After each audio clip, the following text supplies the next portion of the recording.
Hey, I was doing my eyes. Wow. I do eyes and lips. I don't do foundation stuff. I want to make them smaller. The fuck you talking about?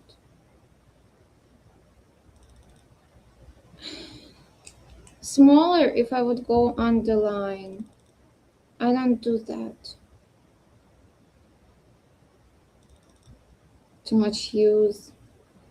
Yeah, I use my eyes every day, fortunately. Also staring at the screen. Well, it can hurt. Well, I use night mode. At least it's not so blue screen.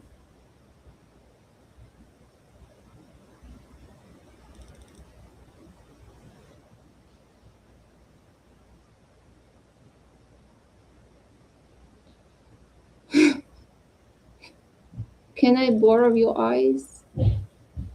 Hello, Andros. I thought you didn't join my weekend. I thought it disappeared.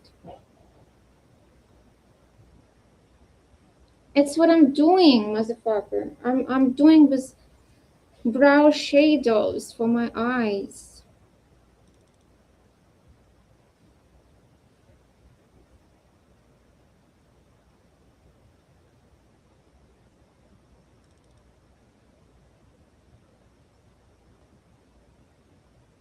And I don't really do makeup often, so I'm not so professional.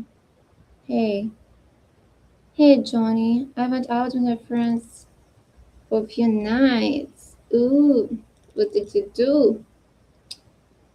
Too bad I was not invited. Yeah. Wow.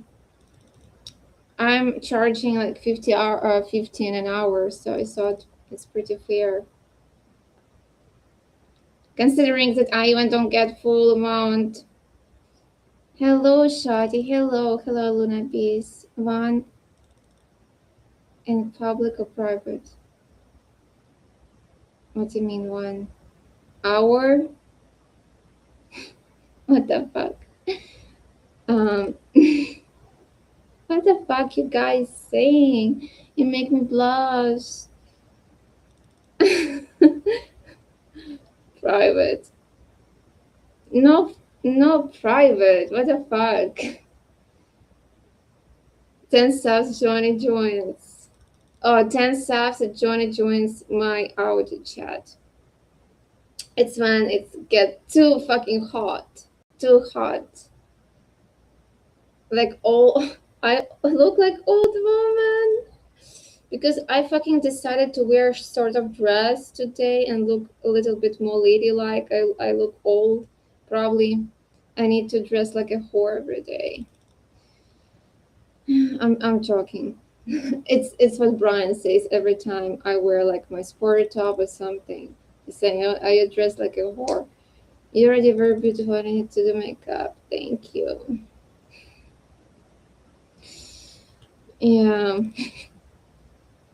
Also, Brian likes to make joke when we see outside girls walking in shorts. He's saying, "Oh, like they dress like a whore. Who lets them out like this? If I was father, I wouldn't let you out like this. Like hot woman. Well, I'm not hot woman, so I'm sorry. Looks like one.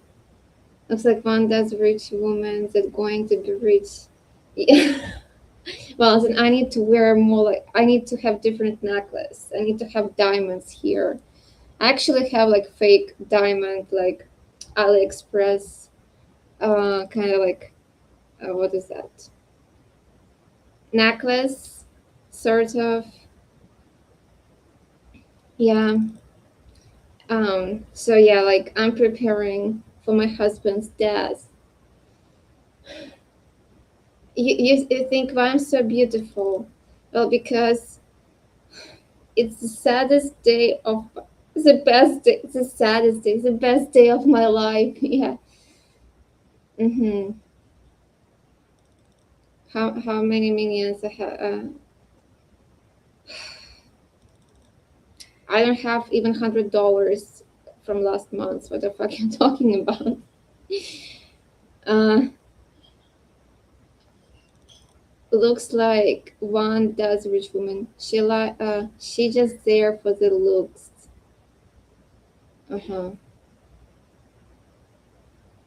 You know what is biggest misconception of people are thinking that everyone in US making millions of dollars. Even the one like Remuro who works 80 hours a week doesn't make million, unfortunately. I moved into new hotel. Why? What happened? Did you try? You just was you were naughty with this cleaning lady and they kicked you out. Now I started to think what happened. And you never made a comment about cleaning lady. So I started to question what happened. You can be my sugar mama. I know it's what you was asking for so long every day, but I want to disappoint you. If you want a sugar mama, you should look for 50 plus woman, okay? 50 plus. I'm looking for my sugar daddy. I'm sorry. I wouldn't be someone's sugar mama. Doug. I moved out before she came in. Oh, maybe she was sad too. Oh, so make one that says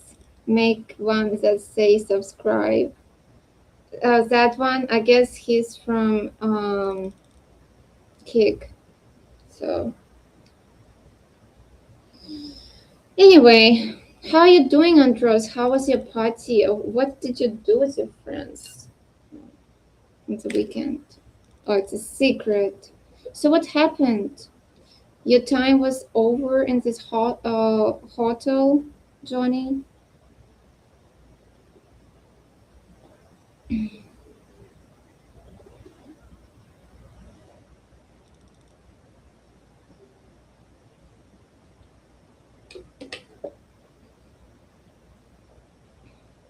I was always gonna move out. Okay, I see.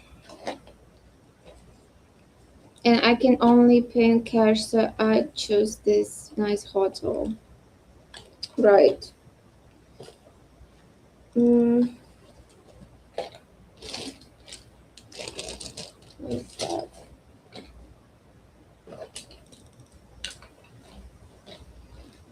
I went to psychiatrist. He told me I need to do blood work. It's interesting take of psychiatrist. Actually, I need to do blood work.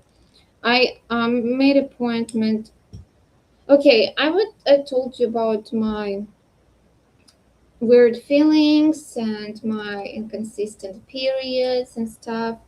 I was scared to make appointment with gynecologist, not because of any reason.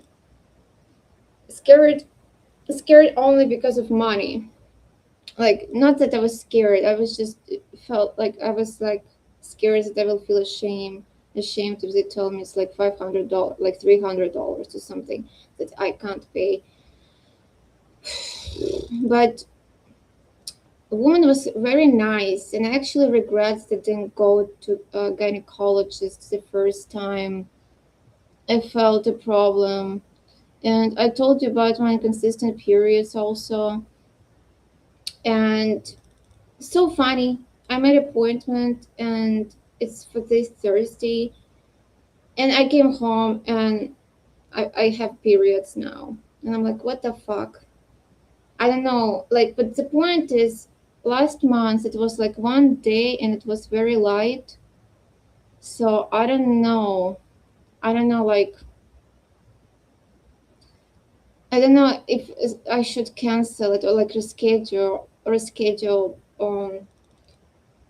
because maybe it will just be one day and it will not be even tomorrow because it's very like light and That's a point. I don't know. I need to kind of Google if they like accept people like with period, because I understand probably they don't, but if they almost lied or almost don't exist, maybe it doesn't matter. But it's so fucking annoying. I was like, anyway, it was so nice, and woman probably understood that I can't pay much, and she told me like I asked how much, and she told me like $40 initially, and they will tell you how much later. And she also gave me paperwork for financial assistance, but basically to prove my low income and that I can't pay much. But I don't know how to prove it. Like it seems like what I should send my bank statements or do like scanning of it, and I should mention all people in household and blah blah blah. I don't fucking understand. And the doctor who's supposed to I ask this primary doctor. She's not my primary doctor, but she kind of like who I was here in this hospital.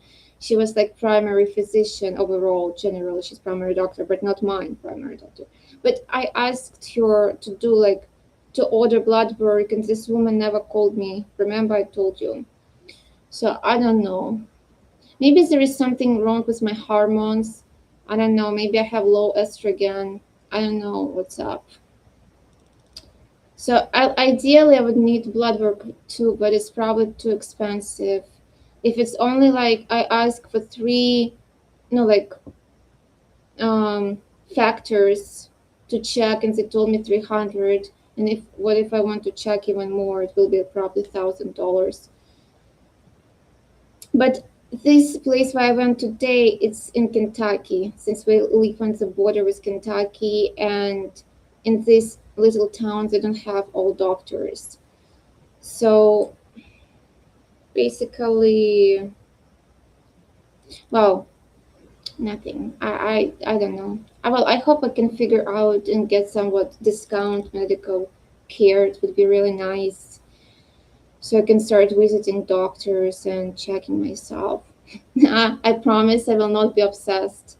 But it was like several, like 3 4 years I didn't check myself. So who knows? Maybe I have a cancer and I even don't know about it. To the pub, he brought in too many girls. Really? To ask why? You mean assistants? Or it was students? We just went out to the pub and got drunk, and then I was dying all day, and we did it again yesterday. So I'm extra dying. Stay alive. My thing is low energy. Sometimes I can help. Who? Doctor, psychiatrist? So you went because you have low energy? Wow. It can be like hormones. Actually, it's the right thing. Like that's why I wanted to check thyroid because I felt weak. Remember, I told you it can be like if you have like real weakness, it might be like thyroid.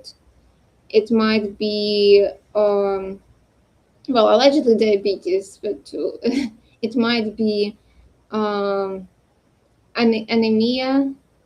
It's like if you check just the main factors, then and it will be like negative, then at least it's not maybe so serious. Maybe I should become gynecologist. Probably you don't want. Well, actually, it was a man. She told me that there is opening for tomorrow. Like most of them booked for, but there is a man gynecologist that have opening tomorrow, and another female on Thursday.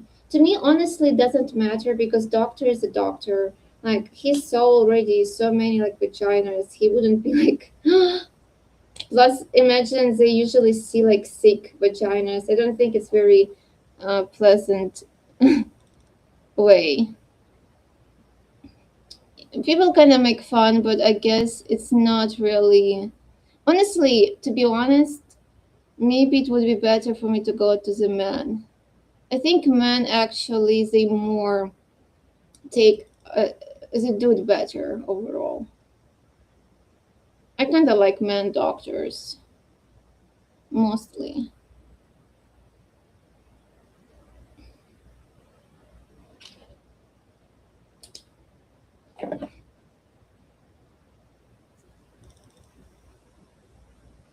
I think even gynecologists, I think women have a lot of, like women overall have a lot of like, they subjective like judgment. They can be generally doctors, not just gynecologists. Women can be like with attitude. I think women have more attitude than men, but I don't know. I don't want to be misogynist. I'm not. But I know a lot of women actually misogynists. They actually a lot of women more misogynist than other like than men, but they blame men for that. That's funny thing.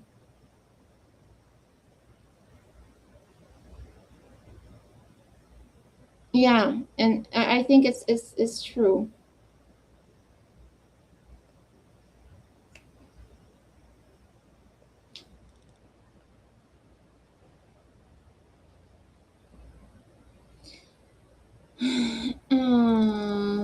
That because they get money for that to help people that can't afford it.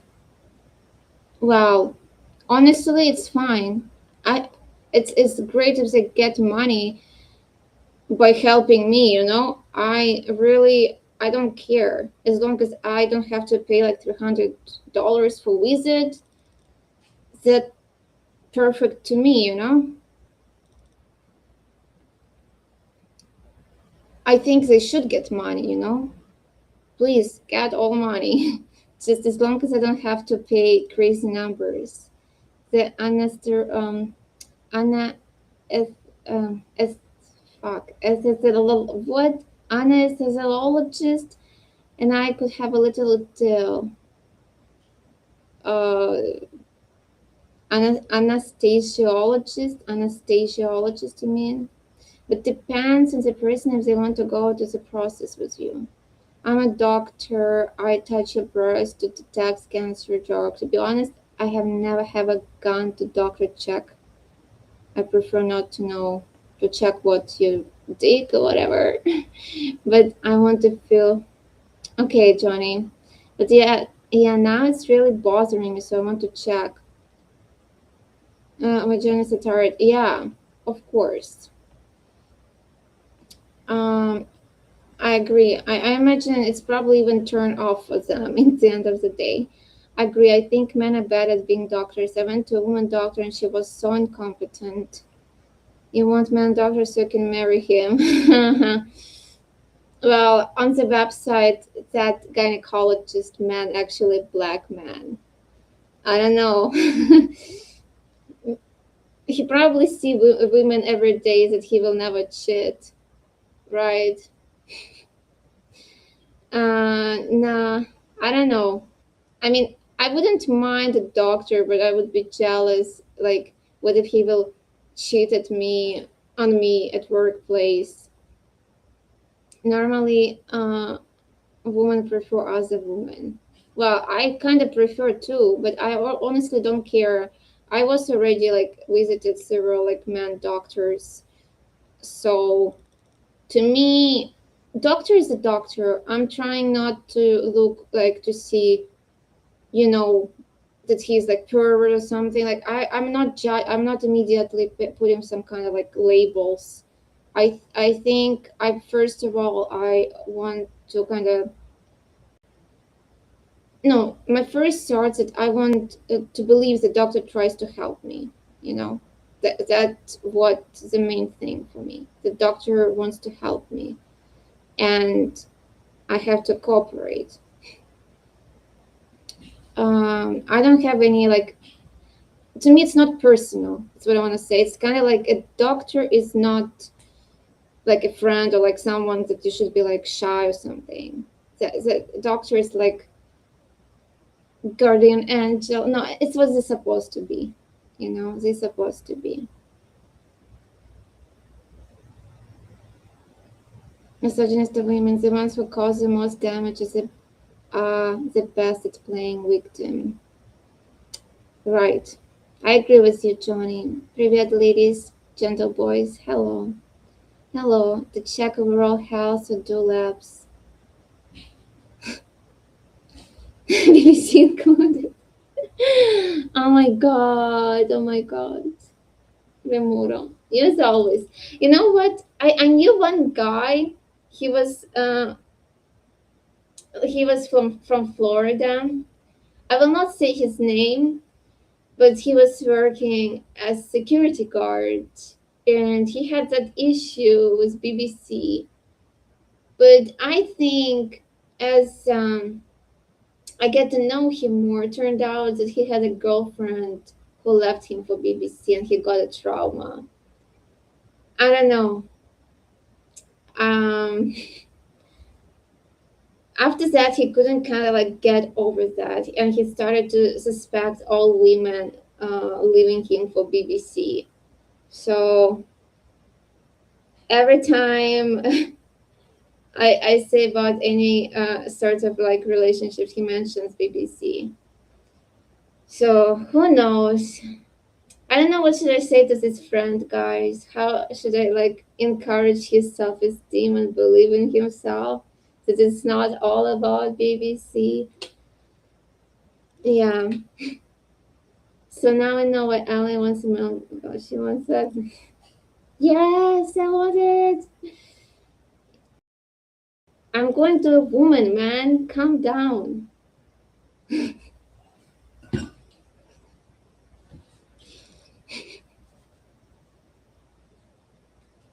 don't know. I have like scary thoughts. What if like I have a cancer and I'm not be able to have kids and stuff? Like yeah. Of course, I have all the time scary thoughts in my head.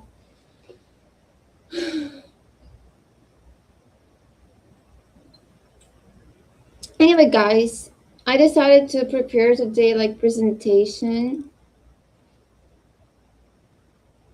Yeah, I know. I know. I remember I talked to one man when I was in Donetsk. He was living in Kiev. It was back in the day, like some time long ago.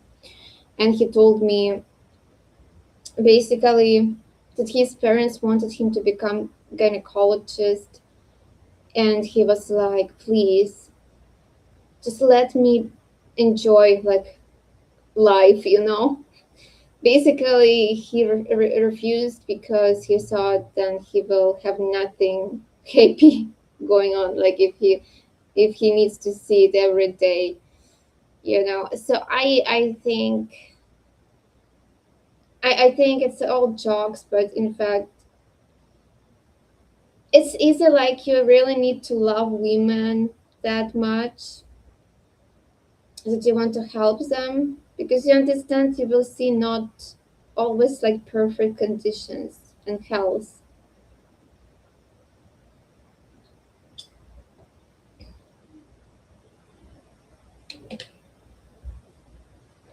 Okay, so presentation basically I was thinking like cool cringe, and it's about movies, and we can discuss. Basically, I decided like you know this time age difference. A movies about relationships with age difference, and maybe you know more, but it's kind of like the ones that I know. That kind of like I remember and know. 1 second. Um, I'm for I'm all for age difference relationships. Of course. Tag. Ugh.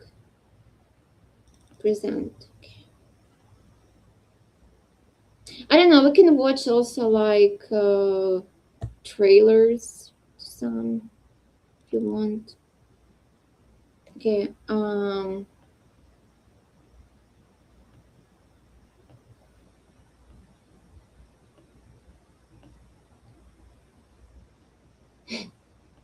Yeah. So do you see it full? Oh yeah. Okay. Um. So the first movie The Reader. I don't know if you watched it, guys. I actually really liked it. Actually, you can see tits of Kate Winslet if you never seen. Well, there was an age gap between my ex and I. Yeah, I think it's very like it's very great movie.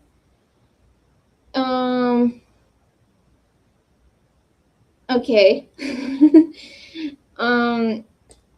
So the difference, as far as I remember, like he was like 15-year-old, and she was like 30. And basically it was during Second World War, and she kind of helped him once. She took him home. She was like feeling sick. She kind of like helped him, and after that, I don't know, like somehow he started to feel like infatuation for her, love, and eventually kind of she let him that. So I don't know, guys, what do you think about that? Like, I wouldn't, to me it was like pretty good, but on the other hand, I don't know, maybe she needed to stop it at some point, not just, let him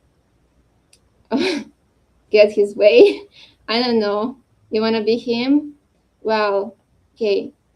I don't know if you want to watch trailer.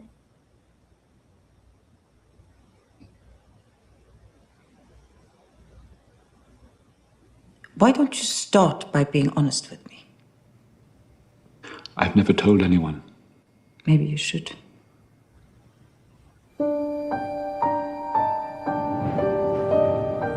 When I was young, I had an affair. She was a friend of yours. A kind of friend. She liked being read to. You never tell me what you've been studying. I'm studying a play. You can read it. I'd rather listen to you. Sing to me of the man, Muse, the man of twists and turns, driven time and again off course. Why do you leave early? He always leaves early. The affair only lasted a summer. I can't live without you. Even the thought of it kills me. Do you love me? Excuse me, I'm looking for Hannah Schmitz. Schmitz is left. Left. Did she say where she was going? Silence in the court!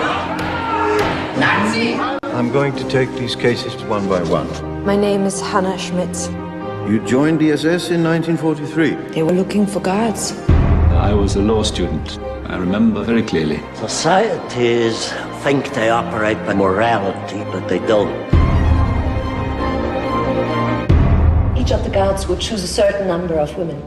In the evening, Hannah Schmitz asked them to join her. She was making these women read aloud to her. You keep telling us to think like lawyers. What are we trying to do? We are trying to understand. Look at that woman. Which woman? The woman you're always staring at. I don't know which woman you mean. Did she acknowledge the effect she had had on your life? She had done much worse to other people. You were picking women out and saying you and you and you have to be sent back to be killed. No, no. Have you spent much time thinking about the past? It doesn't matter what I think. It doesn't matter what I feel. The dead are still dead.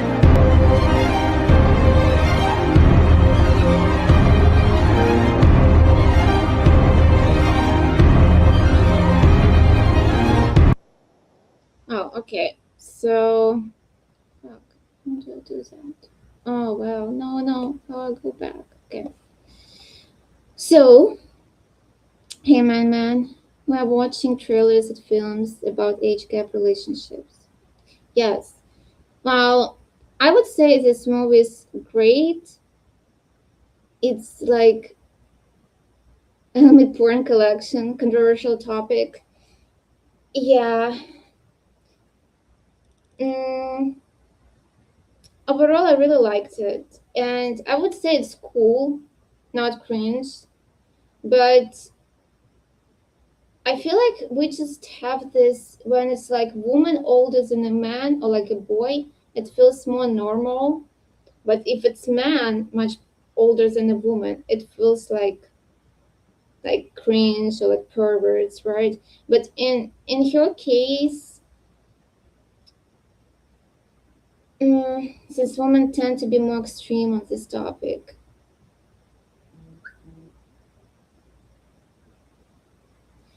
I like the movie. Like, the movie itself is great. And yeah, sort of like he got these feelings for her, and he never could love actually any other woman after her. She was that big effect on him. And I always love such like dramatic relationships. But like in Healthy World, she needed to stop him from like coming and stuff and find a girl of his age. Consenting individuals. Yeah. Well, overall, I recommend this movie. It's not just about these relationships. It's much deeper. It's about World War II and basically the fact that she got involved and he couldn't help her. He knew some things that could help her, but he couldn't because of her pride. So yeah, it's very dramatic, very nice, good to watch, and great acting performance. And 13. Well, he was 15, sort of, as far as I remember.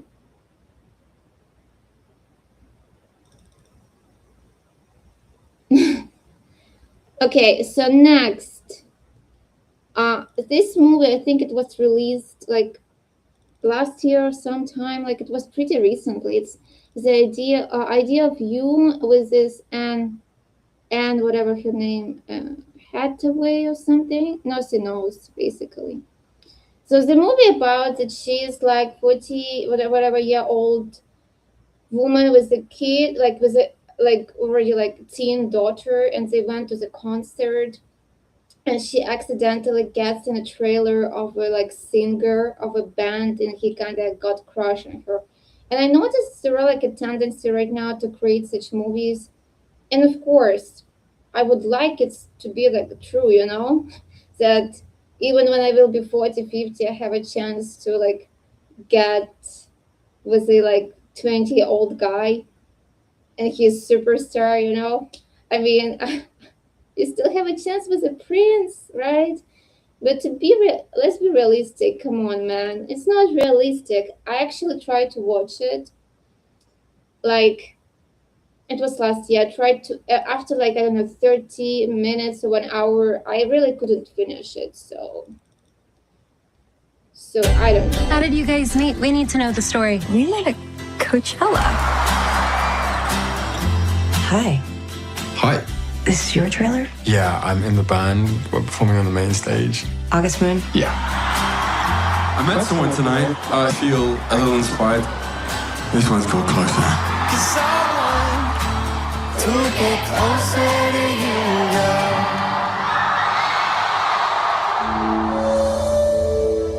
Celine, we need you up front. Okay. Like, now. I don't know if you remember me, but we met in Coachella. Yes, I remember you. Well, I desperately need some artwork. Why don't we start in the back? I like these. Ah, fantastic. This piece is from my friend Sarah. What's it called? Unclose Me. And what do you feel when you look at it? Everything.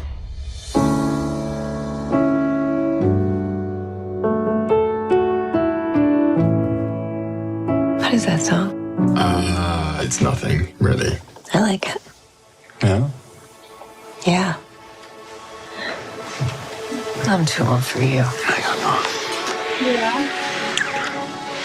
Yeah, it's what every woman wants to hear. No, you're not old for me.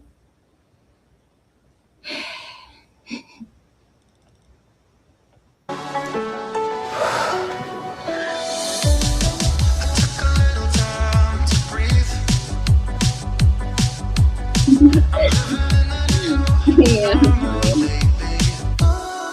What about what people will say? I don't care what they say. Yeah, you don't care what you say. gonna dance before we walk up the moon, and I'm hitting the ground like a rocket. We're gonna dance before we walk. What you gonna do? What you gonna do? I didn't know my being happy would piss so many people off. Did I not warn you? People hate happy women.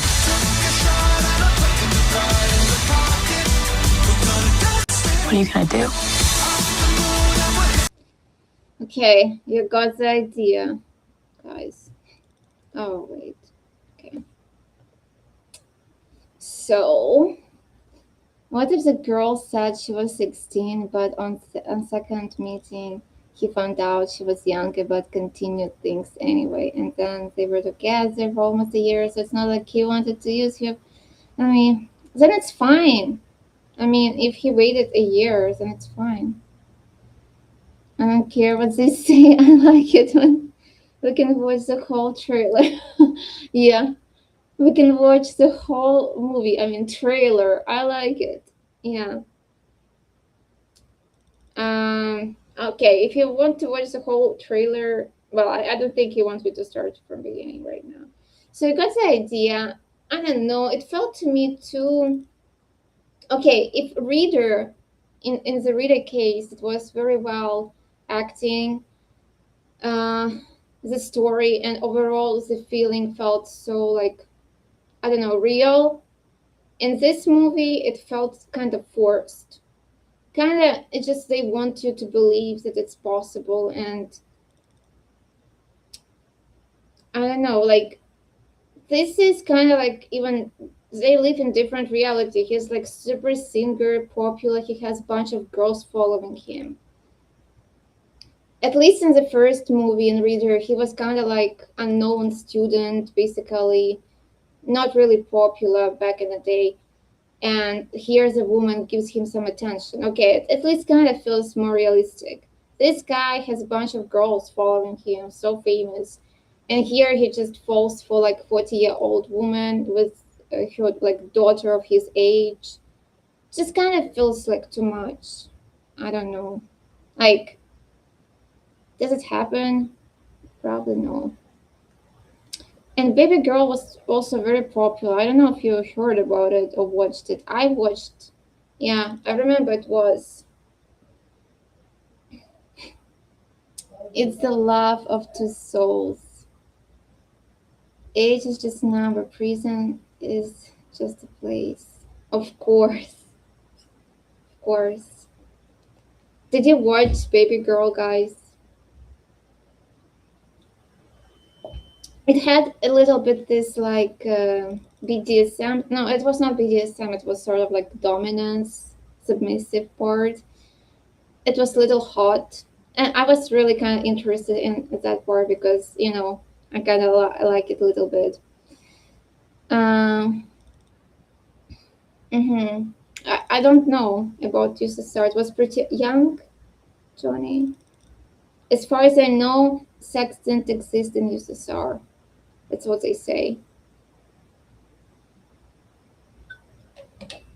Well, Nicole Kidman, this guy, I don't know, like, I saw him in another show, maybe, I don't know his name, his name, but Nicole Kidman, I don't know, kind of, I feel like Nicole Kidman tries so hard to look young. Okay, well, to me it depends. Good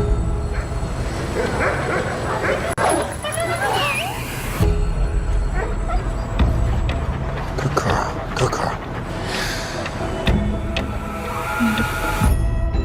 Like, being a CEO means being like, so she's CEO, so powerful in everything, and everyone kind of listens to her. And here there is this young intern or someone or something, and he like calls the dog good girl, and here she gets horny because she wants to submit to, you know, she is tired of being a boss. She wants to submit.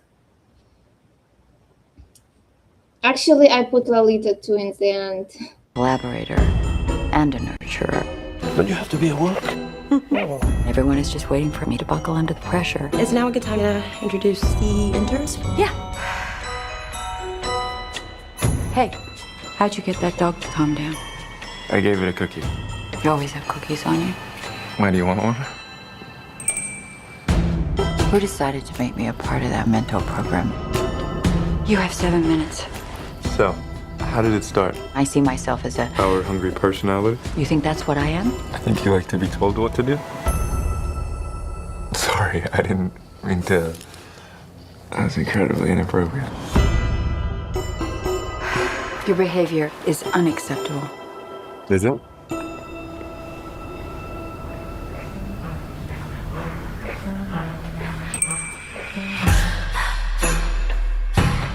If we're gonna do this, we need to set some rules that you and I both agree on. Did you order this? Starting with, I tell you what to do and you do it. And if I don't? Get on your knees. No! What? Get on your knees now. I'm... Is that what you want? You're very young. I don't want to hurt you. Hurt me? I think I have power over you. Because I could make one call and you lose everything. Does that turn you on when it's here? Oh, hey, you forgot your laptop at the office. Mom, can Mary sleep over? I genuinely believe women with power would behave differently. Want to stop?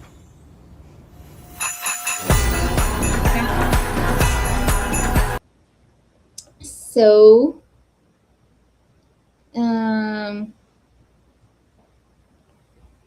I don't know. To be honest, I kind of didn't like him. Like, I didn't like his. Brian liked him. We kind of watched with Brian. Brian liked his acting, like, dominator. I didn't like him in this role. He kind of felt to me unnatural. Like, even in this, like, trailer, you can feel it. He's sort of unnatural in it. I feel like he's not dumb. He doesn't give me this vibe.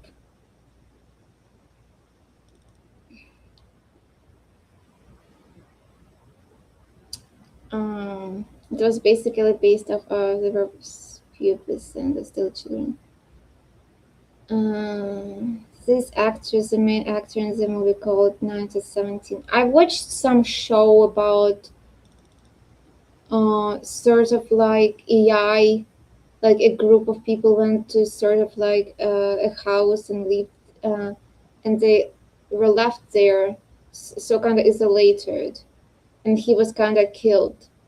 It was very kind of detective series. It was pretty good, but I don't know his name. Oh, so he doesn't let you kiss him. I should watch these movies to know what girls like. Sometimes Elmi wants to not boss Chad around. She wants to be bossed. Yeah, you talk about me. Yeah, he isn't good at being dumb. Knees and floor, cock and mouse. What the fuck? What the fuck? No, I just don't feel like he's. You seem liberated. I've never experienced anything like this. Good girl.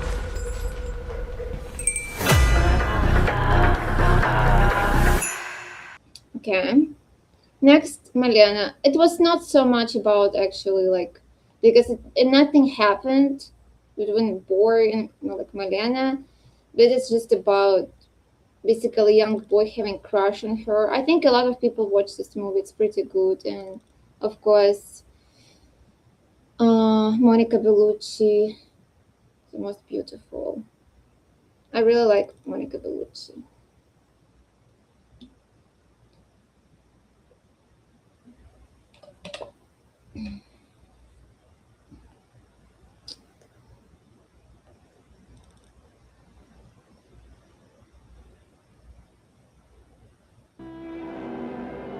A world at war. A young man coming of age.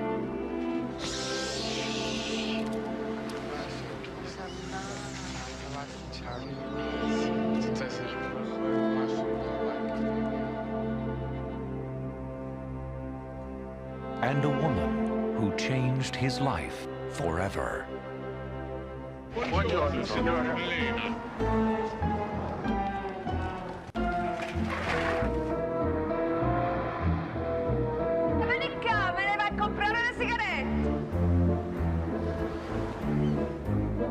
From the writer and director of the Academy Award-winning Cinema Paradiso.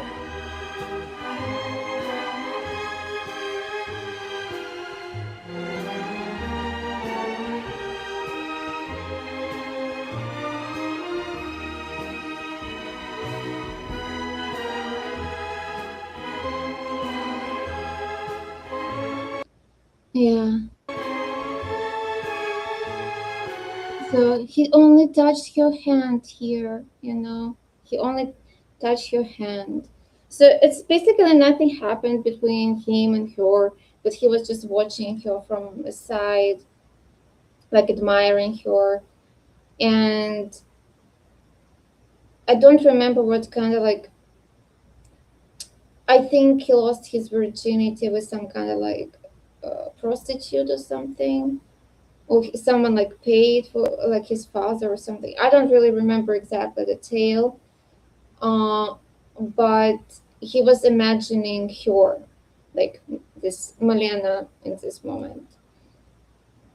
Coming of age was his order full of wanted, and the woman that wanted a change from older man to young man. This movie could frustrate me. Well, it's also about kind of Second World War again, just a different perspective. He was just watching her from a side. He couldn't really have anything with her. It was like not possible. She was already sort of even married. It's really good movie. I really loved it. I watched only a couple movies, I guess, with Monica Bellucci. And another movie was really cringe. This one is good. So if you want to see Monica Bellucci in her prime, this is, I guess, the best movie. Oh fuck, how I do move. Okay, and the last I put, since we already like all other movies, it's about a woman being older than man. And here, since we all know about this, everyone knows about Lolita, where a man older than a woman. And yeah, everyone would say it's cringe. Do you think it's cringe? Fuck.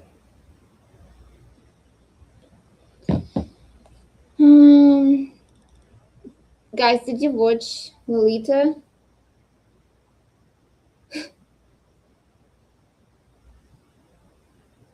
You like it?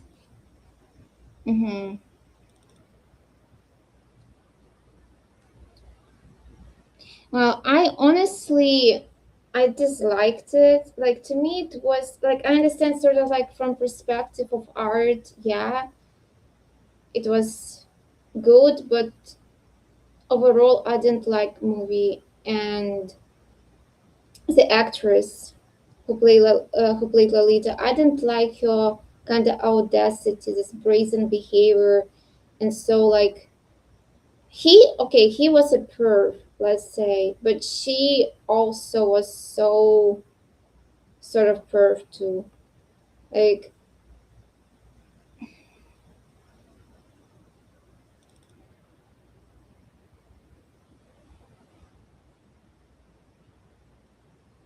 People also say it's different from the book and as if movies spoiled the book. I didn't read the book, so. And interesting, I think book was written by Russian, right? Nabokov. Nabokov was Russian or no? Or he was, I feel like Nabokov sounds Russian to me. So he's Russian American writer. Okay.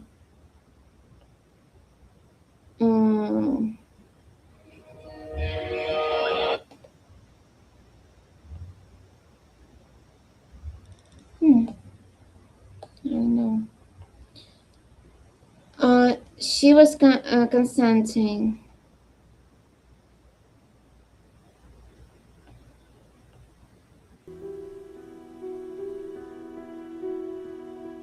Monsieur Humbert. Mrs. Hayes. Frank McCoo told me all about your scholarly pursuits. Beautiful. She'll do anything you say. She's getting a thing about you. A little low goes straight from camp to a good boarding school with strict discipline and some sound religious training. Why do you think I don't care about you? Well, you haven't kissed me yet, have you?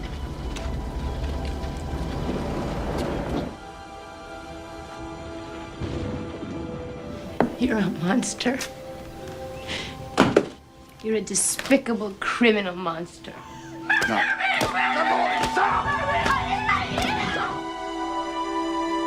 Where is she? Where is she? Tell me where she is. Okay. At least it was very short. Huh.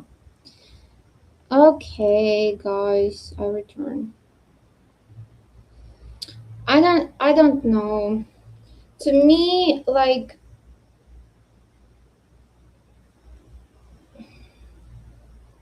for some reason it always feels more pervert when it's man older, right? For some reason it always feels like when woman older, like she doesn't take advantage, as if it's like more consent, but when a man older, he's like molesting, he's taking advantage. I don't know, like, but it just always feels that way. Like, do you agree with that?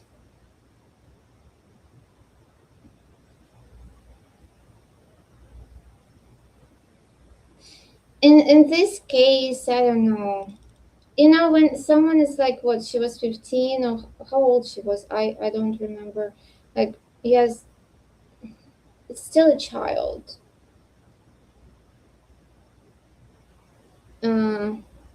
Yeah.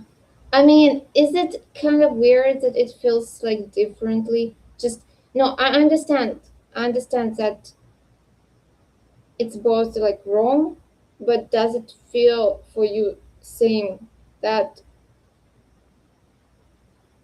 overall just gives you vibe that it feels more like man always, as if man manipulates or man cannot take advantage, and woman is not like that.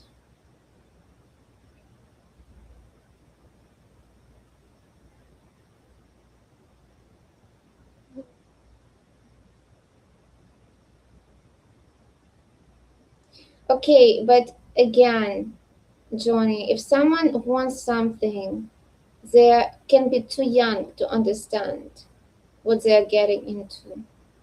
And it's your, as an adult, it's your consciousness to make this choice for them. You need to have wisdom, and someone like back like when they're young, they don't really understand what they want. Today they want tattoo, they make tattoo, and in 2 years they will regret it. They still looking for themselves.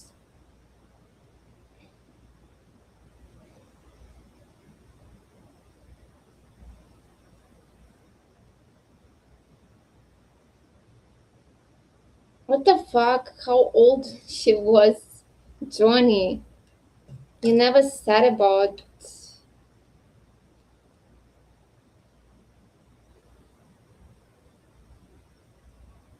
Oh, so she was young. I thought she was like someone older. Hey, Frank.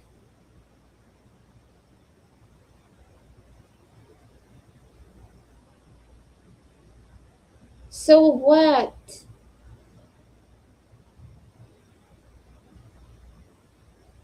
Long time no see. Hey, Frank. Wait. This is you, Frankie, from Live Me. I already, I'm not sure. Ah, it's you, right? Probably it's you. Some younger girls always want to experience because they heard their friends talking. Um,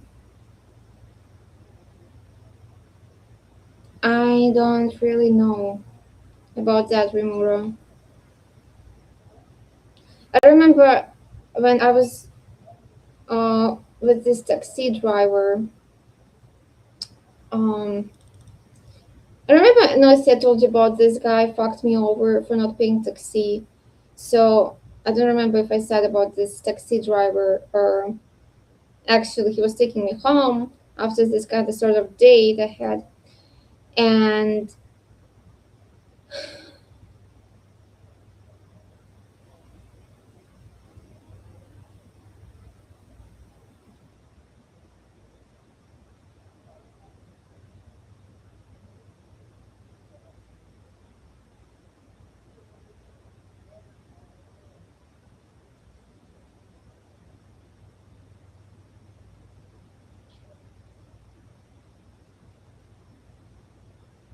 I'm sorry, trying to.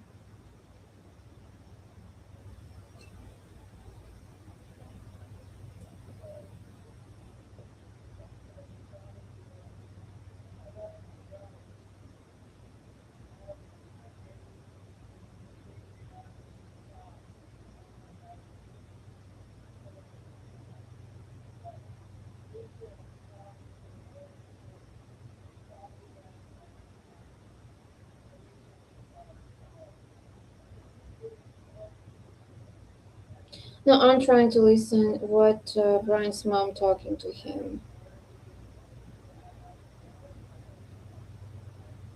Some kind of weird stuff.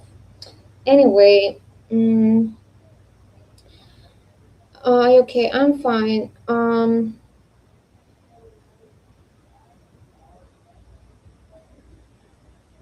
So, what's happened? Basically, he was driving me and he was telling me, like, first he said, nosy, Elmi, yeah, I'm becoming nosy. First, he told me, you know, he told me that allegedly he has wife, I guess. Like, I don't know if he has, like, kids or no. But then he suddenly started to talk about this young boys and telling me, like, I don't know, like, it was, like, I didn't bring this conversation, just saying.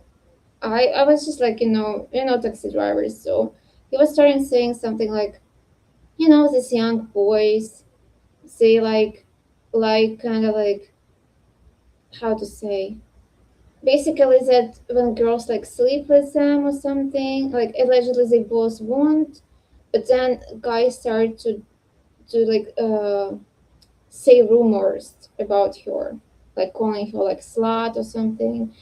Spread rumors. These young guys like to spread rumors about girls, like after dating and blah blah blah. Like on the contrary, you can like date, like you can meet some kind of older man that would not say anything to anyone. I honestly don't know what he was like. In my like background thought, he was like referring to himself, like he was saying that, oh, you can like fuck me, but I will not tell it to anyone. Like what the fuck. Basically he was referring to that young guys like to like brag about it, like spread rumors. On the contrary, older man is more like private and they will not talk about this. And I'm like, okay, like and at the same time I just wonder, like, he told me he has like relationships and wife, I think, like why he was saying all of this. I don't fucking know. Maybe because he's not really fucking loyal. Why someone would say it even?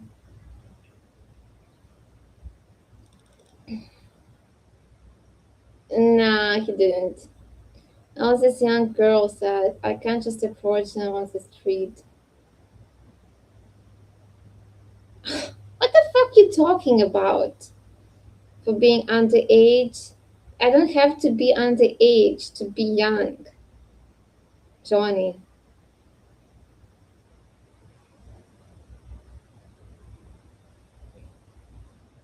Yeah. Well, I guess guys in their 20s like to spread rumors and stuff.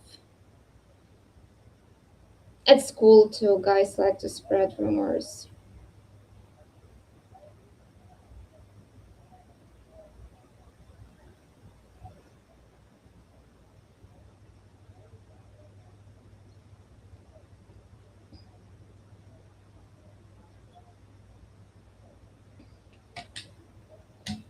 God, can you stop fucking perverts from Kik? Can you stop? Like, they like to share the hit pictures after things get bad. I understand this. I never would do this. No, I don't know about pictures, but I know they like to like say discuss girls like on slut. Yeah, they like to do it. I think in every country guys do that.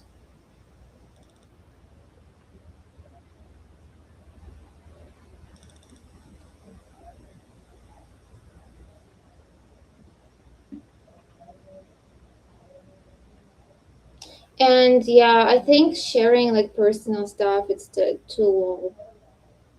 Like I don't understand it either.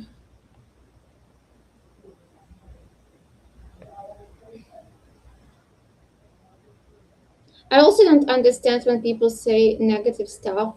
Like you can say negative overall, but you can't really like say only negative because there is a reason you chose this person, right? So you can't only be negative.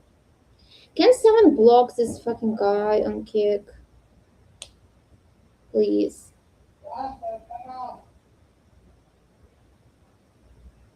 Narcy, can you block him?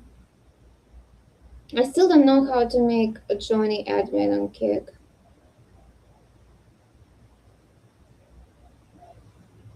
And why I need to ask for that at first place? When you see someone messaging fucking nasty stuff, can you block without me asking? I'm on Twitch. I know you're on Twitch, but you can go on Kik sometimes.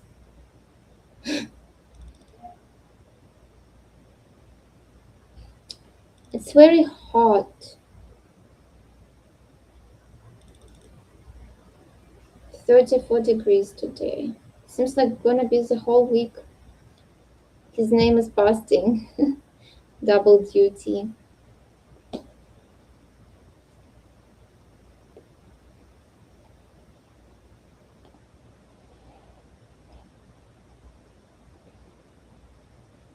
So I assume you didn't like my presentation today. I don't have Kik. I don't ask you for that. You already do enough, so I won't ask you.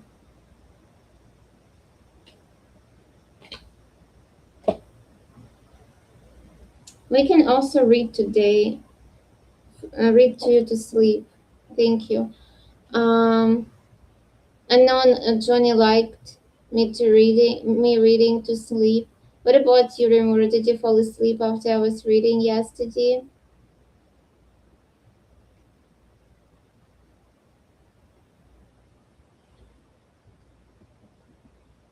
Yeah, so you like my reading, right? It helped you to fall asleep.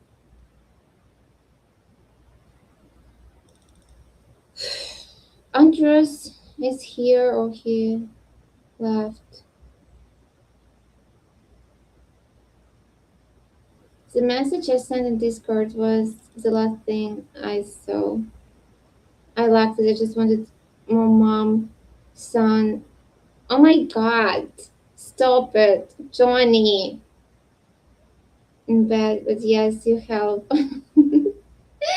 Thank you. So you wanna say you just wanna minimize my reading. Now it's like, oh, you help me. But I was already all tired. Nazi fantasy. Yeah, Nazi was fantasizing about Sodor.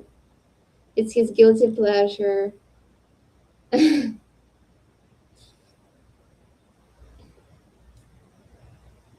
So they're going wild. Yeah, kid people going wild.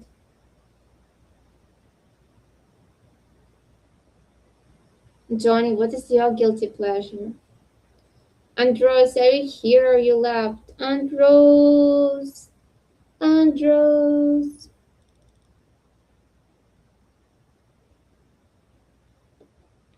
Andros!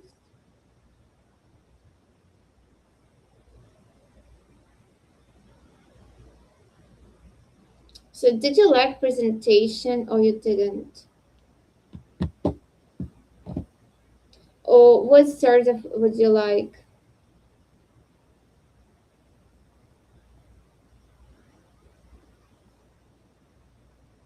Well, we know that Epstein was inspired by Lolita. I mean,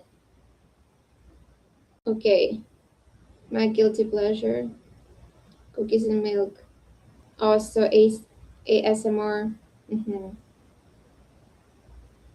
So you admit that, huh? Being comfy in bed, laying in the bed. Okay, that's too much. Guess my guilty pleasure is eating sweets. I kind of really stop, but yesterday I got donuts for Brian, and I ate half of it because I wanted. I have, but I stopped myself from eating more.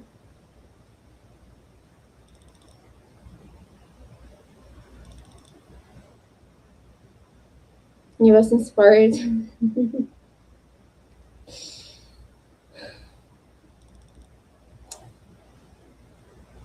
Maybe you should have better influence. Pikachu.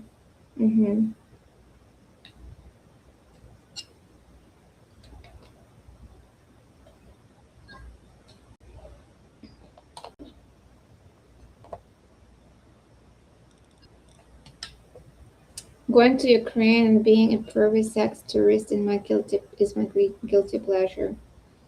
I remember Brian showed me. We didn't watch the whole video, but it was a YouTube video, and this thumbnail was basically kids, like kids, and something about the consequences or result of sex tourism is like kids without father.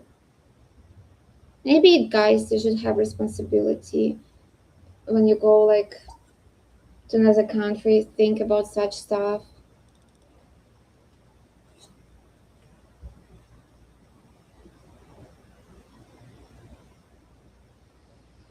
I think it's especially common in Asian countries, like poor Asian countries.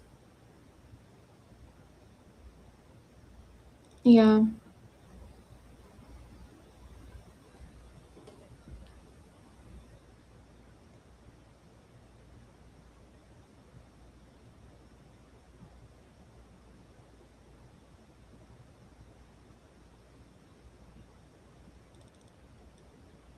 You never done that. You only talk about it. Yeah. You like this puppy who only barks but never bites. I'm not that evil. I wonder, like, it's just people who just don't give a fuck. Yeah.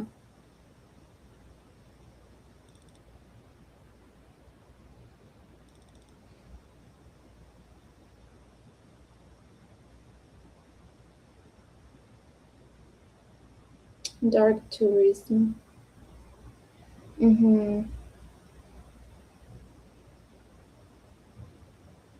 A lot of people think it's okay to exploit poor countries, like poor people, and like consider them below you.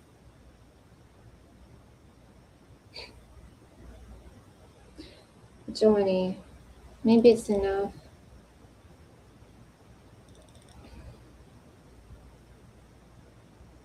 I also heard, like Brian told me, and if any of you watched Anime Monster, did any of you watched? You could see there is such tendency, like German man could go to this Czech Republic, like cross the border, and it was like brothels, basically like prostitutes, and they, yeah, basically used them and throw in trash, like yeah, from kind of countryside girls or someone obviously desperate.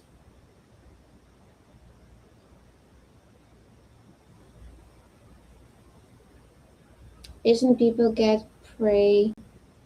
Asian people get prey for that because they are like servant type.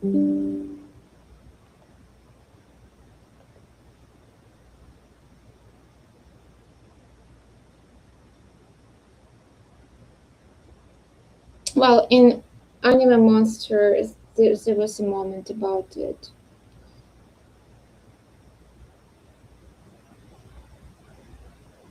Laptop?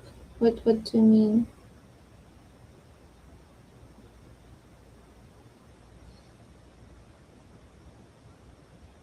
Kind of was pretty cruel moment, I would say.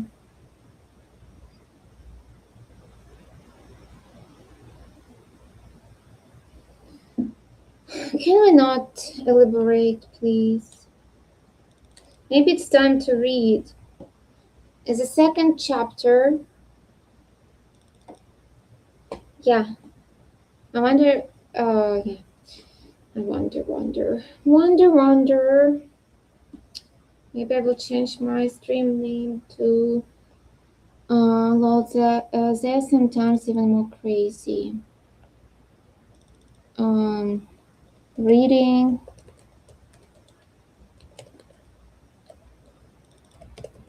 to sleep.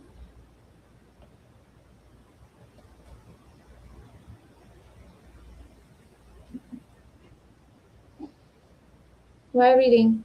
Why not? Because I want to. I bought this book yesterday, and I think reading on stream is like it's hard to say. Sometimes I just don't have a time and stuff, and I thought, well, I should do on stream what I want to do, right? Like did you like this sort of presentation? Notice said what presentation? So I assume you didn't like it. And you don't have any fucking ideas what you want me to do, so I don't know. I just fucking hot. I just think I guess I will do what I want to do on stream. And what can be like useful for me, like reading. Like beneficial. Sometimes we can watch anime if you want, you know.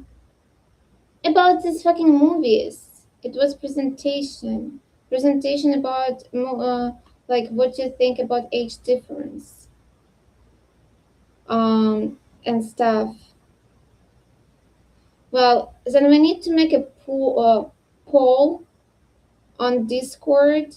You can give me suggestions, and then we can do a poll. What you want to watch, or I can make it if you want. I mean, yeah, but it was sort of discussion. But I don't know. If you want, sort of, we need to see more.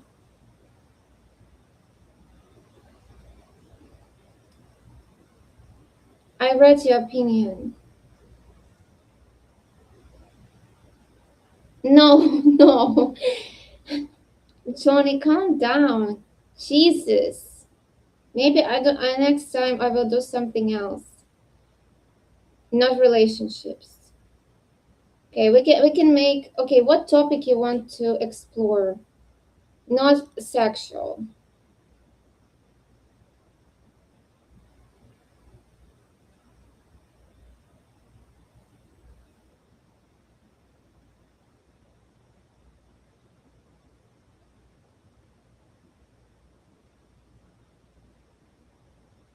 I read it. I read that a lot of girls wanted to because same okay as my lesbian friend. She was dating at a time when she was at school 30-year-old guys because she thought it's kind of shows her like to people that she's cool. She's interested to 30-year-old guy when he wanted just basically to use her.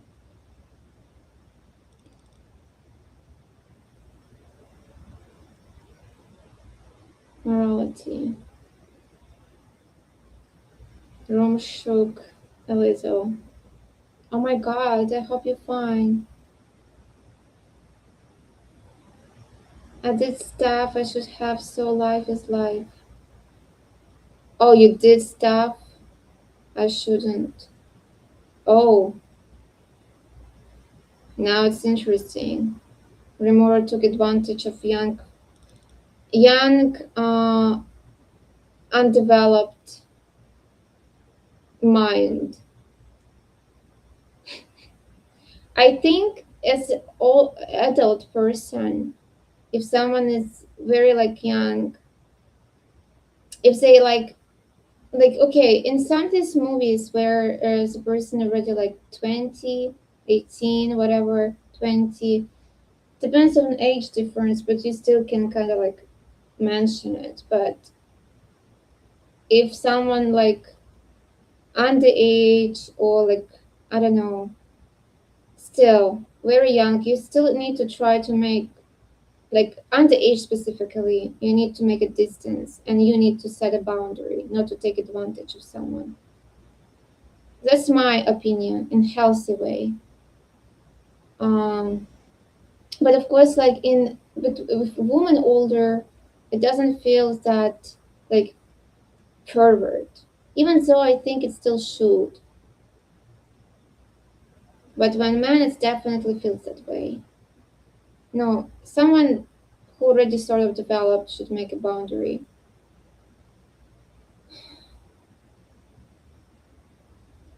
Remora was old. Old. Can you stop?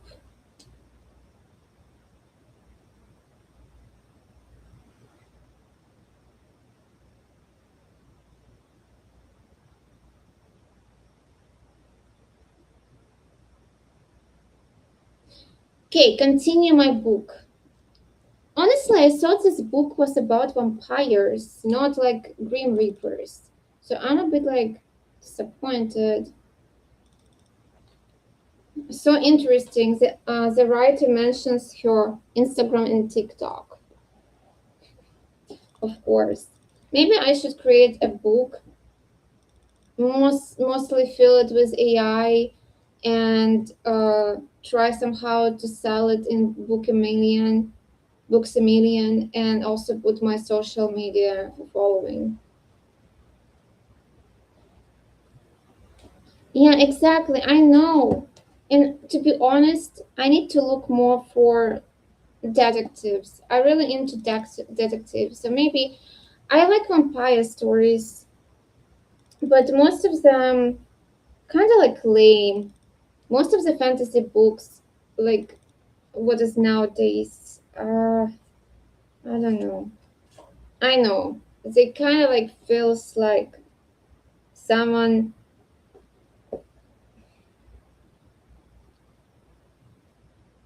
I don't know, use AI. But overall, even when I try something that allegedly was not AI, I don't know, it just doesn't fucking impress me. I know this famous writer. He wrote this book. What was Fireborn or something, like something about Born, and it was like very big. But maybe if you, I kind of don't want Game of Thrones. It's just too big. But I know a lot of people admire it and say it's like better than like serious. But I like fantasy and vampires, so like, and of course I like book covers sell to me. When I see beautiful book cover, I'm just like, I'm just picking between the most beautiful book covers, to be honest. And I know, and I hope the story at least a little reflects the book cover, and it's most of the time doesn't. Link to my Twitch and your Instagram, right?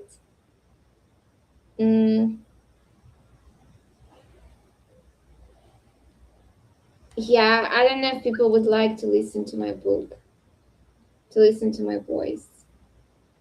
Anyway, so first chapter was Run.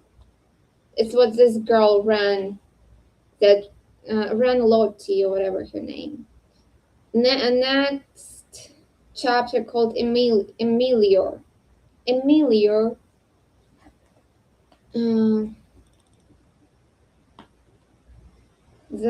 They will for a while.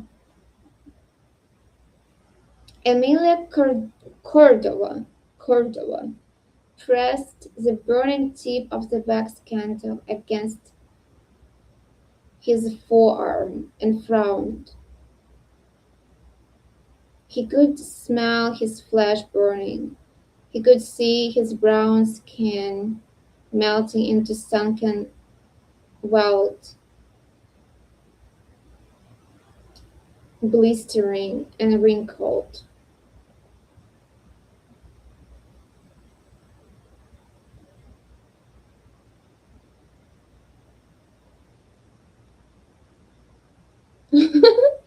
Miss Ellen's book reading.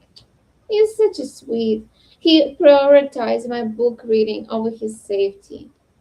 Now look at this baby comes. Duh, are you baby comes? He's so sweet boy. Yeah.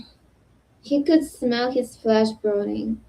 He could see his brown skin melting into sunken welt, blistering and wrinkled. He could even feel a gentle nudge, a gossamer pressure, like the delicate brushing of a feather. With a sigh, he lifted the candle and watched the wound heal almost instantly. Another pointless attempt to feel human. Once again, thwarted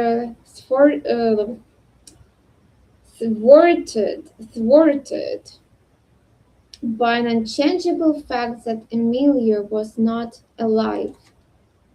Thwarted.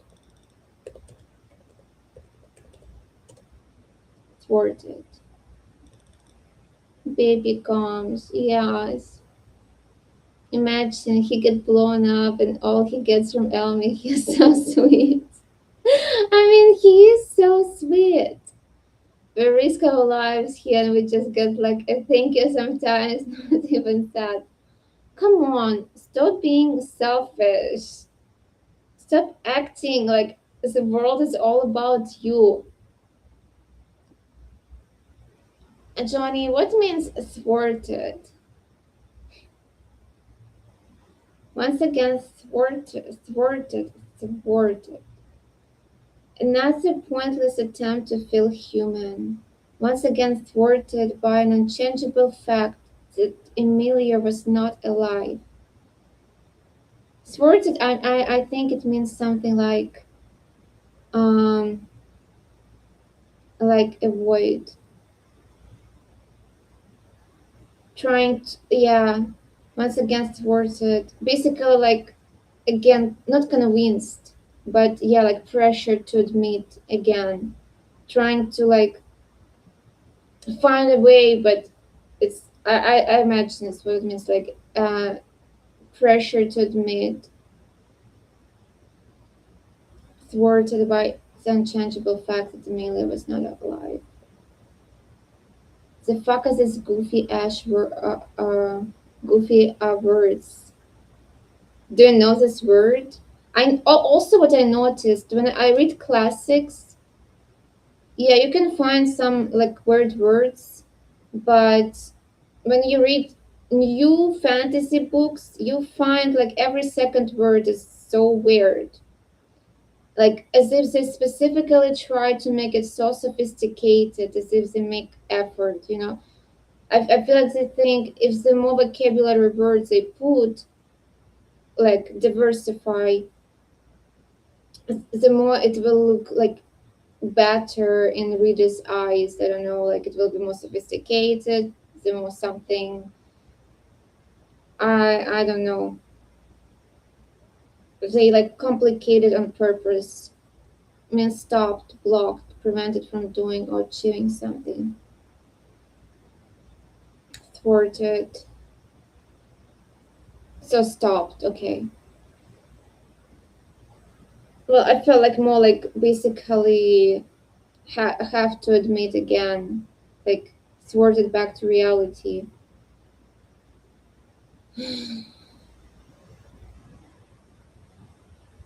Thwarted by the unchangeable fact that Emilia was not alive. He had to keep reminding himself of that. He even wrote it down on scraps of paper and taped them to his bedroom wall. You are not alive. It was all about acceptance. That was what they told him, anyway. But how could Emilia accept the fact that he had accidentally died at the ripe age of 17? Yeah, ripe age of 17. He's not even come of age, you know, he's still underage. He didn't do a lot of things that he could, right? At the ripe age of 17, he could still remember the party, the strobe lights, multicolored and flashing against the perimeter of the room, the bass pounding in his chest, the bitter taste of the pills on his tongue, and the sweet release that came after. I wonder what that was. Drugs? But sweet release had been too sweet, so he got overdosed. Too sweet. And there he was, dead. The worst part was he had no idea why he hadn't crossed over to the other side. Other side. Sure, he had his flaws, but was that really enough of a reason to subject him to eternal unrest? He didn't think so, but he supposed his circumstances were not all terrible.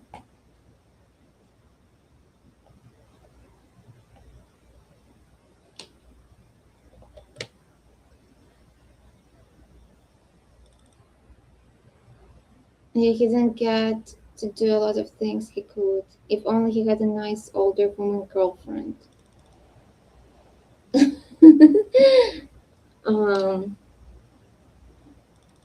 He'd always wished for magic to be real.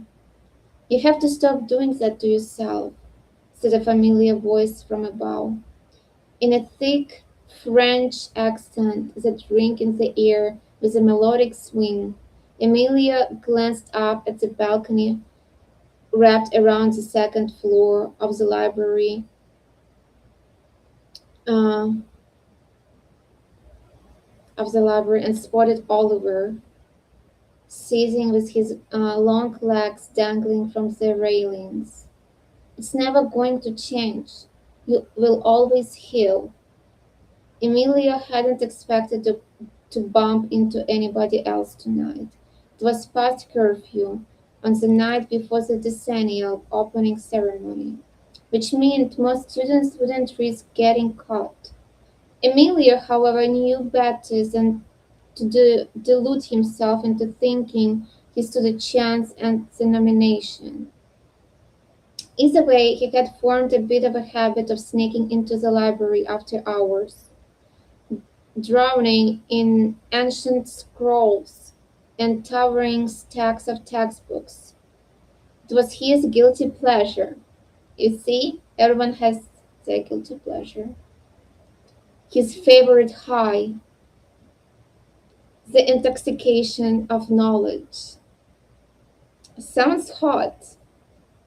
Despite having only been at Blackwood for a year, he often felt like he knew the academy better than most, memorizing every fact he could get his hands on, like how Blackwood's central location and purgatory made it a nexus of magic, and how the ether purgatory's liminal passageway for lost souls existed in a plane beyond their comprehension, accessed solely through the portal tucked within the opal chamber. How the academy held the delicate balance of the afterlife precariously within its brick buildings and vast halls. There were, however, blank spots, certain topics that seemed rather hazy, with no concrete information accessible to students. Emilia had always been curious to learn more about the origins of Blackwood, how the academy came to be, but there was nothing, really, other than a basic explanation that it simply was always there, hovering in the heart of purgatory, a vital thread in the complex web that made up the afterlife. A penny for your thoughts. Oliver's warm voice brought him back to reality. My only thought is that you need to stop spying on me.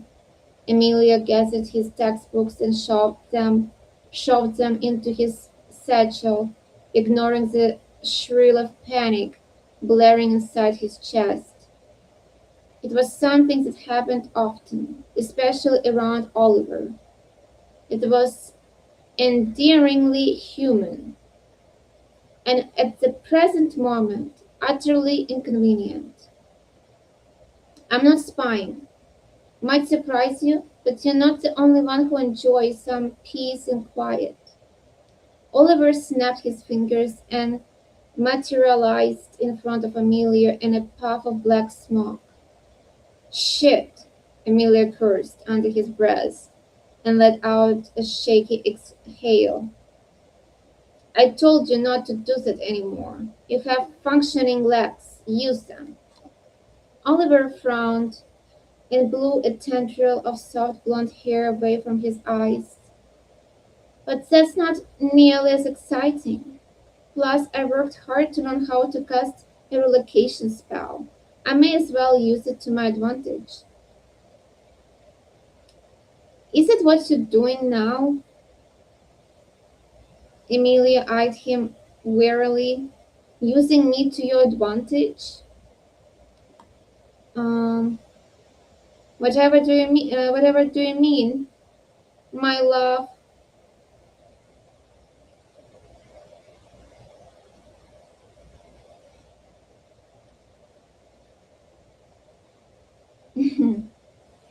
I'm not giving you the answers to Callaghan's exam. I'm not doing that again. Oliver pouted like a heartbroken toddler. Come on, Emilia. Is this not what the best friends do? Help each other in moments of crisis? We, Emilia gestured to the space between them, are not best friends. Good friends? Emilia crossed his arms. Acquaintances? There was an audible sigh from Emilia's throat. Oh, fine. I won't need them anyway. Oliver sauntered towards the open window, expertly hopping over the thick vines wrapped over the floor. If this is your way of coping, then so be it. But we both know you would lose your mind in this godforsaken place if you didn't have me around. Emilia considered responding, but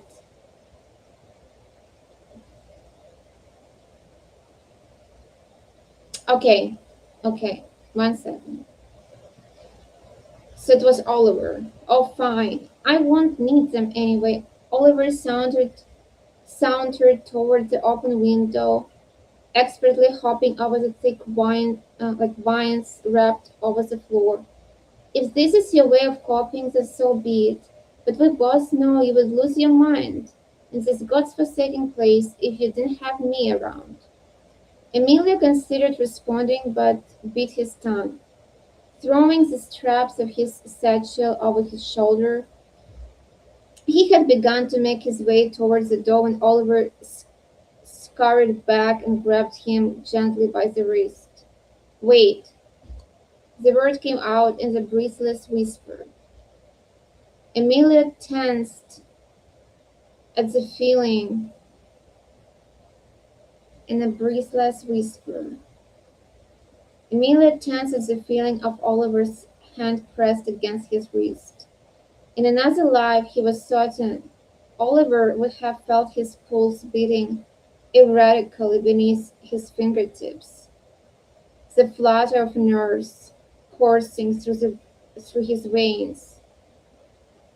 But now there was nothing, only a gaping emptiness vibrating between them. Don't go, Oliver whispered. I'm not trying to bother you. I really am trying to be a friend. Why? Oliver shrugged. Because I think you are good, and that quality is hard to come by around here. Emilio shook his head. You're wrong. Am I? Emilio slipped his hand away from Oliver. I hope it's not gonna be like gay relationships, but okay. Emilia slipped his hand away from Oliver, ignoring the hollowness left in its wake. If I were actually good, then I wouldn't have ended up here. Clearly, I must have done something to deserve this. You will drive yourself crazy trying to understand why Blackwood chose you. Oliver's green eyes scanned Emilia's face. My advice is to accept your situation as inevitable conclusion. There was nothing you could have changed, nothing you could have done differently. It simply just is.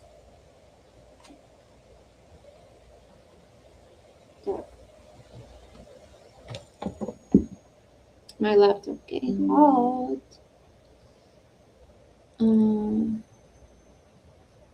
That's awfully philosophical of you, Emilia grumbled with a snort. When did you get so wise? I've always been wise, Oliver announced proudly. You just choose not to listen. It was true that Emilia often tried his best to ignore Oliver and push him into the periphery of his mind. It wasn't anything personal. Emilia had just promised himself he wouldn't try to make friends. Hi. He was dead. What was the point? And if he had any intention of securing the decennial nomination in future cycles, he had to focus on studying and not listening to Oliver's fantastical and often repetitive tales.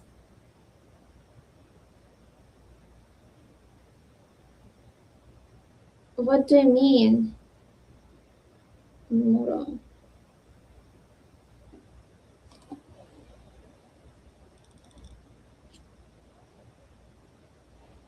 You came to complain?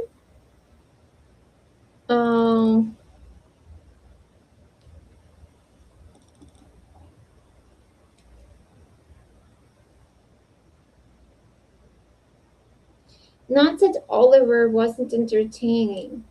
He was a breath of fresh air amid the empty void that consumed most of Emilia's days. A supernatural fog shrouded the environment of Blackwood. A gray undercurrent seeping into every crevice of their world. But not Oliver.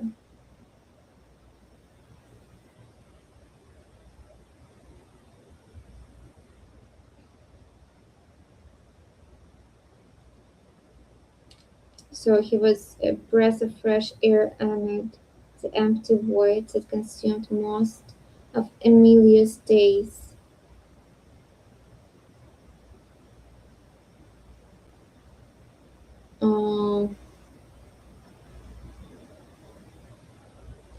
I don't know what you mean. Usually, if I don't know what you're asking. Emote chat enabled means that you can use emotes. There is sometimes chat that only emotes, where you can't use text. You can only send emotes.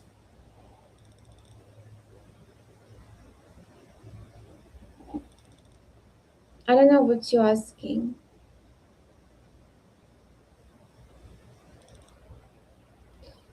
But not Oliver. He was sunshine, a crack in the darkness, a simmering flame in a cold and unforgiving tundra. Maybe Oliver made Emilia feel normal, like a real, tangible person, and not just some floating entity stuck in a vessel of flesh. Not that he would ever admit that out loud. There was no need to inflate Oliver's ever-growing ego. Deep down, Emilian knew that Oliver was the closest thing he had to a friend. He knew if it came down to it, and they were told to split up into pairs, their eyes would meet, and a silent understanding would wash over them. And with no words spoken, just a single nod of the head, each of them would instantly know what the other was thinking. Tied together by connection, a mutual understanding.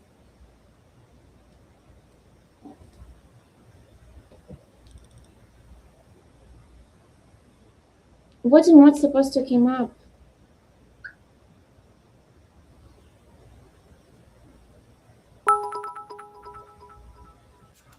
Cheers. Oh, thank you. Oh, you're talking about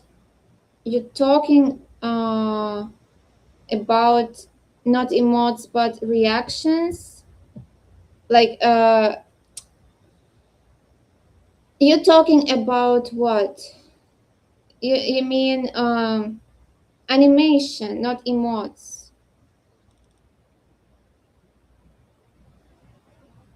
John, my Johnny is Joel. Oh, thank you. Thank you for the beats. I don't know how that shit works. I don't know. I didn't make notification for bits.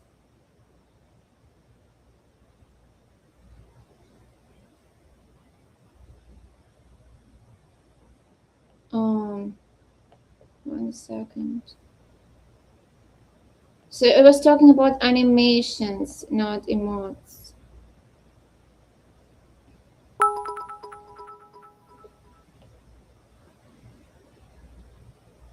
What the fuck is that? Lemura cheered one. What does it mean? Is it a bit or what is this?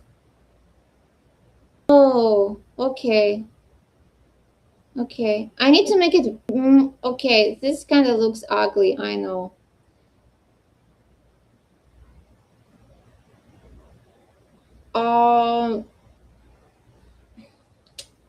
I really don't understand what you're talking about.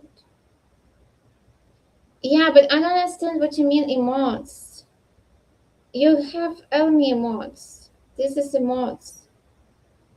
I don't know what you're talking about, to be honest.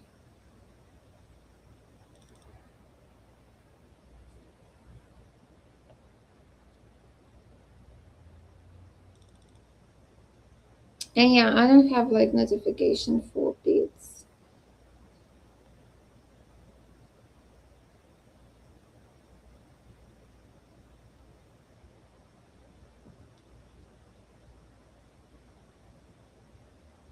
Yeah, but this is emotes.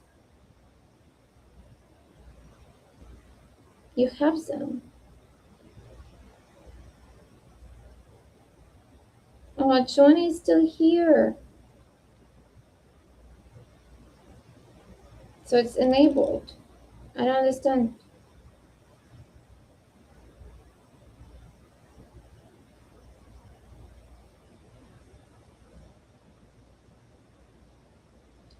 Oh, what the fuck you doing, Rimura?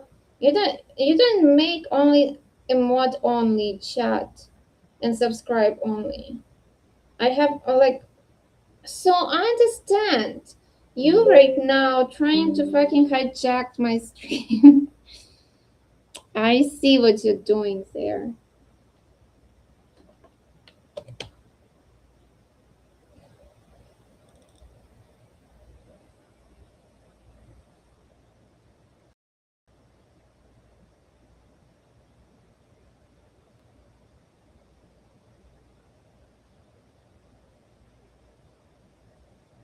No, I understand. I'm trying to figure out, but I'm telling you. I'm telling you. Well, it does. Okay, you already subscribed, so it means Johnny, or not Johnny, someone else couldn't. If you put subscribe only, then people who not subscribed can't chat. Also, if you put emote only, people can't send normal message. They can only send emoji.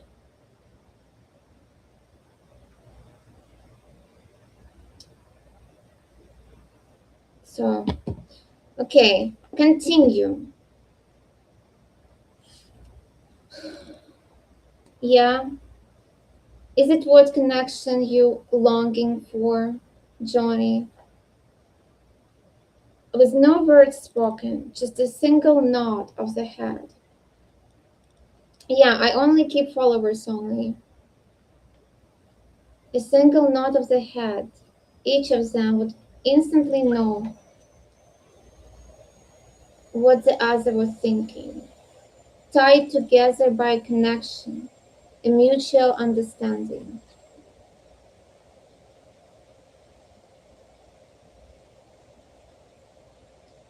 I see you. You see me. And I know I've been nagging more than usual.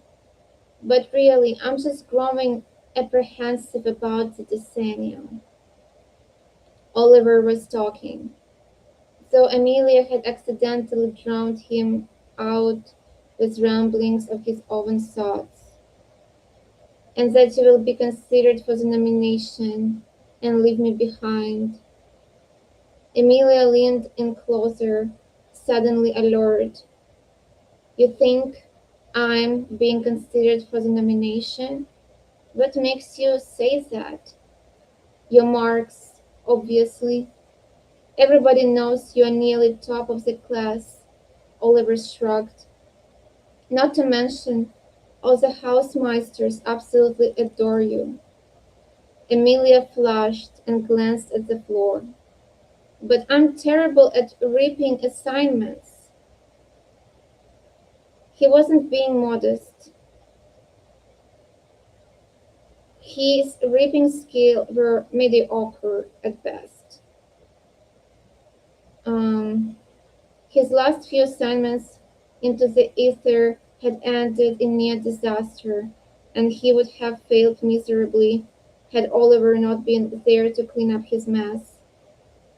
And it's only my first decennial. I'm not going to be chosen on my first one. Oliver waved a dismissive hand and wandered back to the window. Amelia followed, glancing at the yard sprawled just beyond the foggy glass. A blanket of mist obscured the grounds, but he could vaguely make out of the Dermot Park Doug. Okay.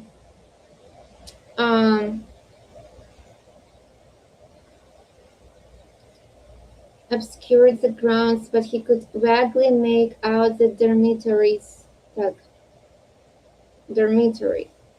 Dormitories. Dormitories. Or dormitories. No, dormitories, right? Looming in the distance. The glimmer of distant candlelight illuminating the various arched windows.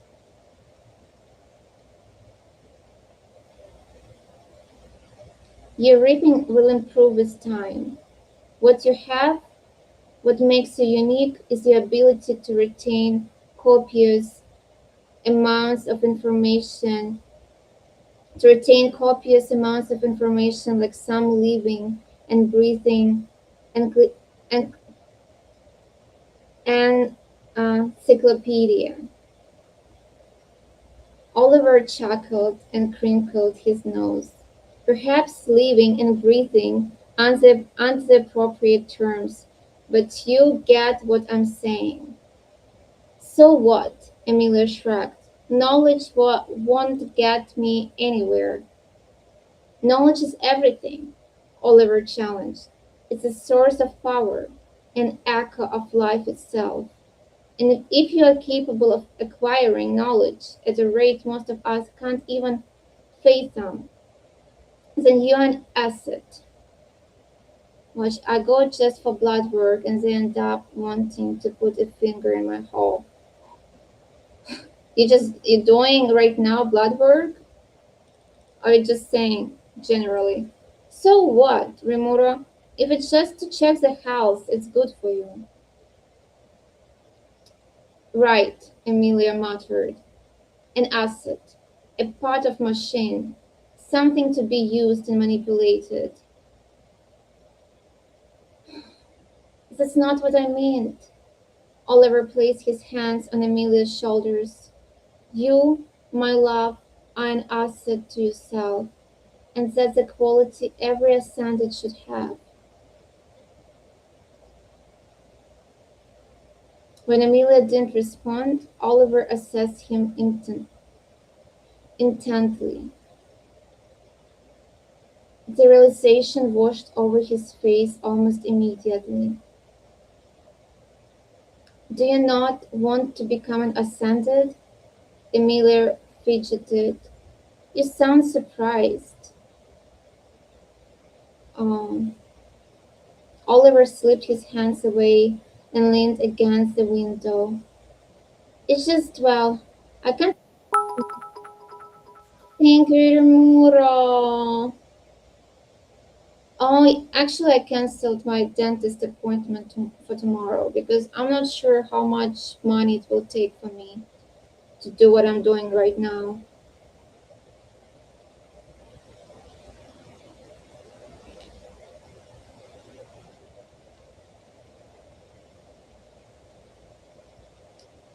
Emilia 1B. Thank you. Remember, does it on purpose. He just wanted me to say thank you every time, so I can't fucking read. You motherfucker do it on purpose.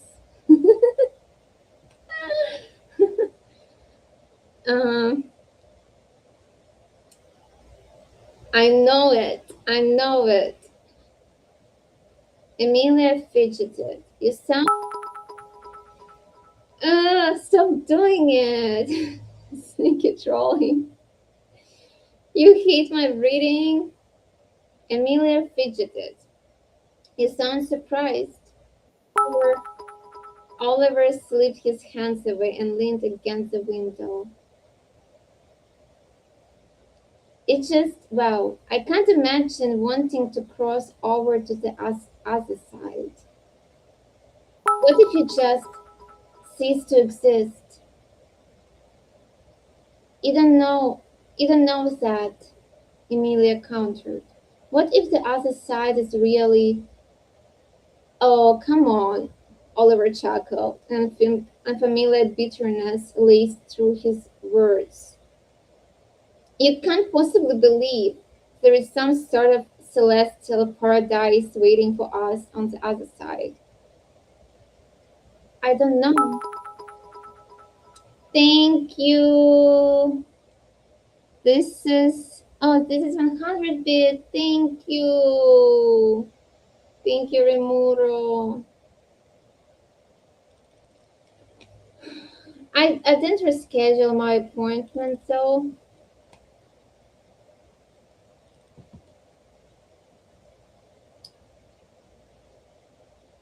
Sneaky trolling. It's actually cute. They have cute emojis. I see for beads. Oh, they're so cute. They're so cute. I like that.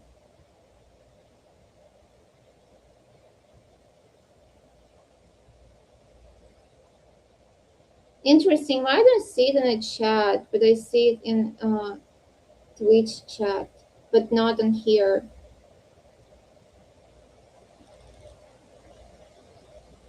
I don't know, Emilia whispered, aware of the flush creeping onto his neck.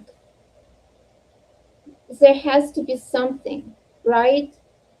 If there is one thing Blackwood has taught me, Oliver said, hoisting himself onto the windowsill, it's that people's rudimentary idea of death is nothing but a shortcut. Simple, clean-cut answers people can wrap their pea-sized brains around. I'm sure I don't have to tell you the afterlife is so much more than a clear division of good and evil. It's complex. And considering nobody really knows what's waiting for us on the other side, I'm not entirely inclined to toss myself into the unknown and end up somewhere I might not be too fond of. So you would rather exist here forever? Emilia asked. In the Blackwood? Oliver blinked at him.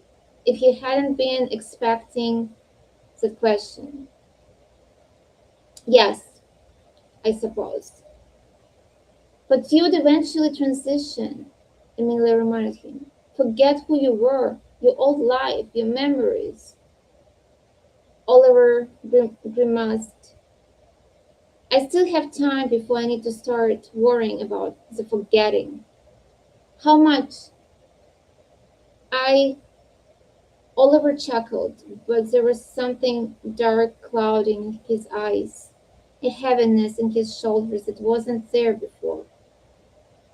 Don't worry about me, Emilia. I'm indestructible. You, on the other hand, he shook his head. There has to be a way to convince you to not cross over the other side. An acute twisting sensation tugged at Emilia's chest. He wanted to tell Oliver the truth, that a part of him was desperate to prove he was good enough to cross over, that he was worthy. It had haunted him almost every day since he had arrived, the doubt, the uncertainty. Because maybe he wasn't good enough. Maybe he deserved this punishment. Emilia had always been a coward, plagued with the self-doubt and insecurities. Never really trying. His parents loved him, but he knew they were constantly waiting for the switch to turn on, for his potential to be met. But he'd only left them disappointed. Emilia, Oliver was watching him intently, concern creasing his face. Are you all right? For 3 seconds. Yeah? Oh, interesting. I see that. I don't know. Emilia rubbed the back of his neck. I just wish I didn't have to think about this. I just wish I were still alive. But you're not. Oliver shot back with surprising intensity. And despite that, you're here. You can think, you can talk, you can feel. And sure, perhaps you have no pulse, but you can't feel pain. And you can't feel pain, and so much of this doesn't make any sense. But you're here, and you can continue to mope and yearn for a life that no longer belongs to you, or you can take control of the existence you've been given. He inhaled a sharp breath, a playful gleam sparkling in his eyes. Not to mention, the circumstances aren't all terrible. If you had never come to Blackwood, we would never have met. Emilia's breath hitched in his throat. He was attempting to formulate a coherent response when he spotted a flurry of movement outside. He darted towards the window, elbow pressed firmly against Oliver. His stomach involuntarily tightened in their closeness, so he pretended not to notice. Look, two shapes, a girl and a boy, he assumed. The boy was tall, with broad shoulders, his raven curls illuminated by Blackwood's ethereal glow. The girl's auburn hair was tied messily into a braid that fell to her waist. Weird. She wasn't wearing any shoes. Is that? Oliver's voice trailed away as he leaned in closer. I think that's August and Ran. It looks like they're heading towards the main gates. A deep sense of dread settled upon Emilia. The infamous pair were the last two people he wanted to bump into in the dead of night. He'd never been able to muster up the courage to speak to Ran, seeing as she was top of the class and one of the most brilliant people he'd ever encountered. And August was, well, August. If you ever looked at him for too long, you might end up with a dagger in your gut or poison in your morning tea. Not that either of those things could actually hurt, but it was still an inconvenience. All Blackwood students had the ability to heal themselves magically, but a fatal injury could take weeks to heal, sometimes even months.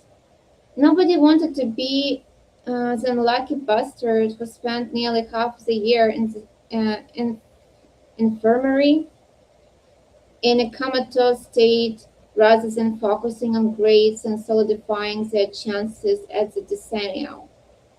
Emilia had been so transfixed by the sight of the pair crossing through the dense fog that he hadn't noticed Oliver sauntering towards the door. "Where are you going?" he called after Oliver in a frantic whisper. "What do you think? If these two are getting into trouble, then I want to be a part of it." "Why?" Emilia groaned. Oliver paused by the doorway, swiveling on his heels to face Emilia.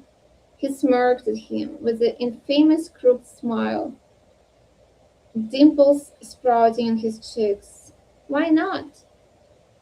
Emilia would much rather have stayed in the comfort of the library studying for tomorrow's morning's exam.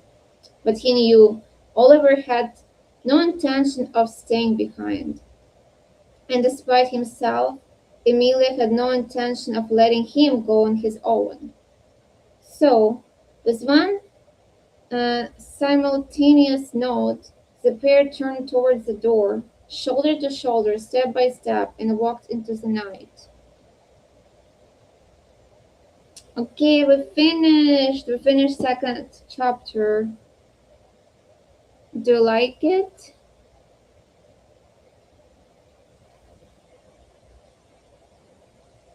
I don't know. If you're still here,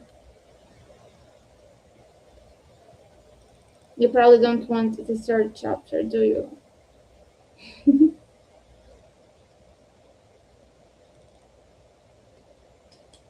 Sure. What sure? You liked it or you want third chapter, Johnny?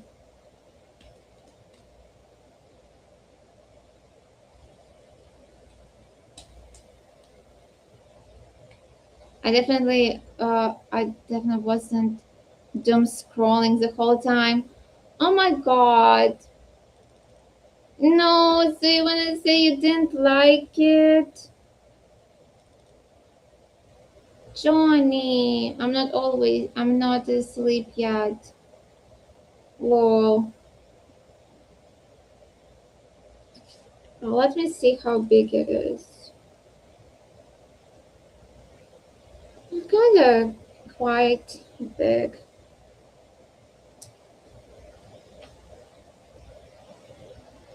Doom scrolling.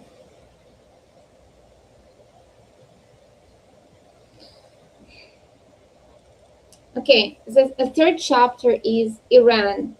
So I guess right now we have introduction kind of the main characters. The first was like this Ran, Lottie, and August, who went in the darkness for the new students, allegedly. Student coming. Then it was Emilia and Oliver, two guys. Sounds to me like it's gonna be a couple. And now we have Iran Manette Bamford had no problem breaking the rules. In fact, she firmly believed rules were not meant to be followed. They were merely suggested guidelines that could be bent and manipulated at her will. I know some people like that. They were malleable, flexible. Take a lock, for example. In a practical sense, a metal lock was installed with the intention of keeping people out. The unspoken rule, the one Iran had no intention of following, was that someone shouldn't break into a lock that doesn't belong to them. That without a key and without holding ownership of the lock, someone shouldn't manipulate the metal with nothing but a spark of magic and the brush of a finger, which was exactly what Iran was doing at the present moment, or rather she was trying to do. It seemed Housemeister Callaghan had reinforced the metal lock with some sort of protective ward that was stopping her from accessing the physical properties of the lock itself.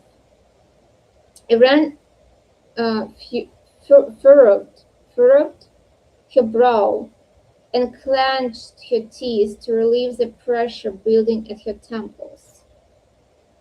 When the protective ward wouldn't budge, she dropped her hand in frustration. Her plan, which was supposed to be straightforward and simple, was going to have to be a bit more complicated than she would originally hoped. With an extra protective ward, Iran was now going to have to dismantle the barrier. It wasn't that she couldn't. Quite frankly, there were not many things Iran couldn't do, but she held no interest in spells that fell under the realm of defensive magic. Her interest lay elsewhere, in corporeal magic, in the kind of magic that could rip apart limbs and tear open flesh. However, this unfortunate turn of events was an irritable reminder that it was of paramount importance for Iran to diversify her interests. Because to be best, and Iran had to be best, she couldn't just be good at corporeal magic. She would have to master all of the varying forms of magic, taught and black. Thank you, Remuro. Thank you. Um, she would have to master all of the varying forms of magic taught at Blackwood, whether she deemed them important or not. If she wanted to ensure her nomination for the decennial, she needed extra reinforcement. And the details of tomorrow morning's exam were precisely the kind of reinforcement Iran was after. If only she could open the dumb lock. Iran was moments away from hurling a fireball at the door when the air shifted with another presence. The familiar pressure rumbled in her chest. The hairs on the back of her neck rose in the warning. She didn't hesitate. In one swift motion, Iran grabbed the knife strapped against her waist and plunged it into the stomach of the unsuspecting student standing behind her. A gurgled gasp of disbelief echoed in front of her as her gaze lifted to meet a pair of familiar golden eyes. Masika's eyes. Oh, Iran giggled in delight. Whoops. Whoops? Masika glared at her in annoyance. You stabbed me. Iran sighed. Well, I obviously didn't know it was you. I don't understand why you insist on carrying this stupid thing around anyway. Masika ripped the knife out of her stomach, streaks of blood splattering onto her burgundy flats. The wound instantly began to heal beneath the ripped fabric of her sweater. Clearly, it's not going to do you any good. It seems a bit theatrical, in my opinion. It might not do any damage, but it's still an inconvenience. Iran snatched the knife out of Masika's hands and slid it back onto the sheath at her waist. And you know me, Masi. I love some good drama. Keeps things interesting. That you do. Masika's honey-colored eyes drifted towards the office door with suspicion. I'm assuming there is a reason you're lurking outside Callaghan's office past curfew. He put some sort of energy barrier around the lock, Iran muttered. Damn bastard is beyond paranoid. Wonder why? Masika motioned Iran aside with a flick of her wrist. Let me take a look at it. Masika approached the lock with narrowed eyes, her deep brown skin illuminated by the amber glow of the flickering candelabra next to her. She tucked a curl behind her ear and beat the inside of her cheek as she lifted her open palm and closed her eyes. Golden sparks erupted from her skin, drifting into the air like mounds of dust. The particles shimmered, joining together to form iridescent golden threads that slithered over the surface of the lock. There you are, a smirk lifted onto Masika's lips. Seems like Callaghan put a pesky little molecular word around it. It's a bit more complex than your usual energetic barrier spell. There are layers to it, like he has crocheted the defensive magic into a specific pattern. Her eyes remained closed, mouth twisted in concentration. It's actually pretty clever.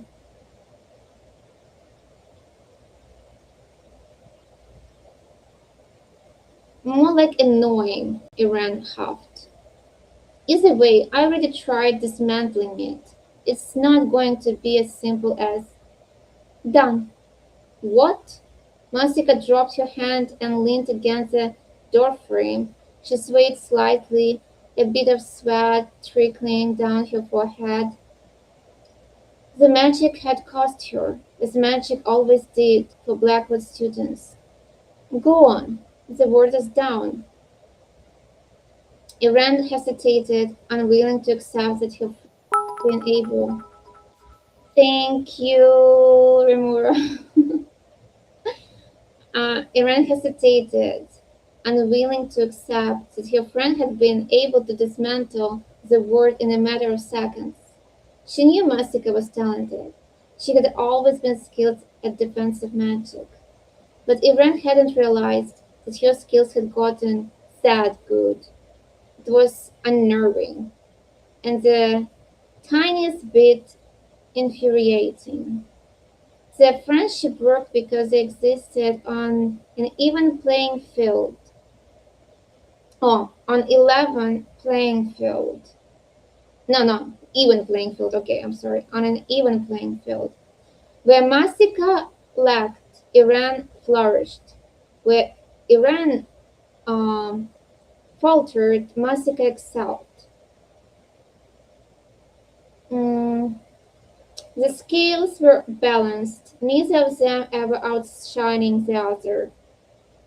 But Iran couldn't remember Masika ever mentioning that she was able to dismantle a multi-layer protective ward, let alone one cast by Hausmeister.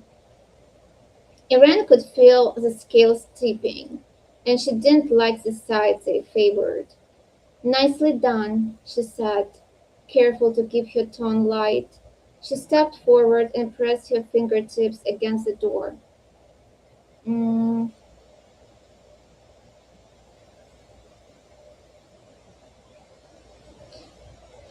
Silver shards splintered out of her skin and straight into the lock. The magic coursed through her veins, an electrical current humming in her chest. She could see the atoms, each individual particle of the lock glowing like the heart of a candle. All she had to do was shift the core of the lock slightly to the left, hold it carefully there for a second or so, and click. Just as quickly as the warmth of magic had spread through her veins, an icy chill trickled up her spine into her chest. A slight wave of dizziness.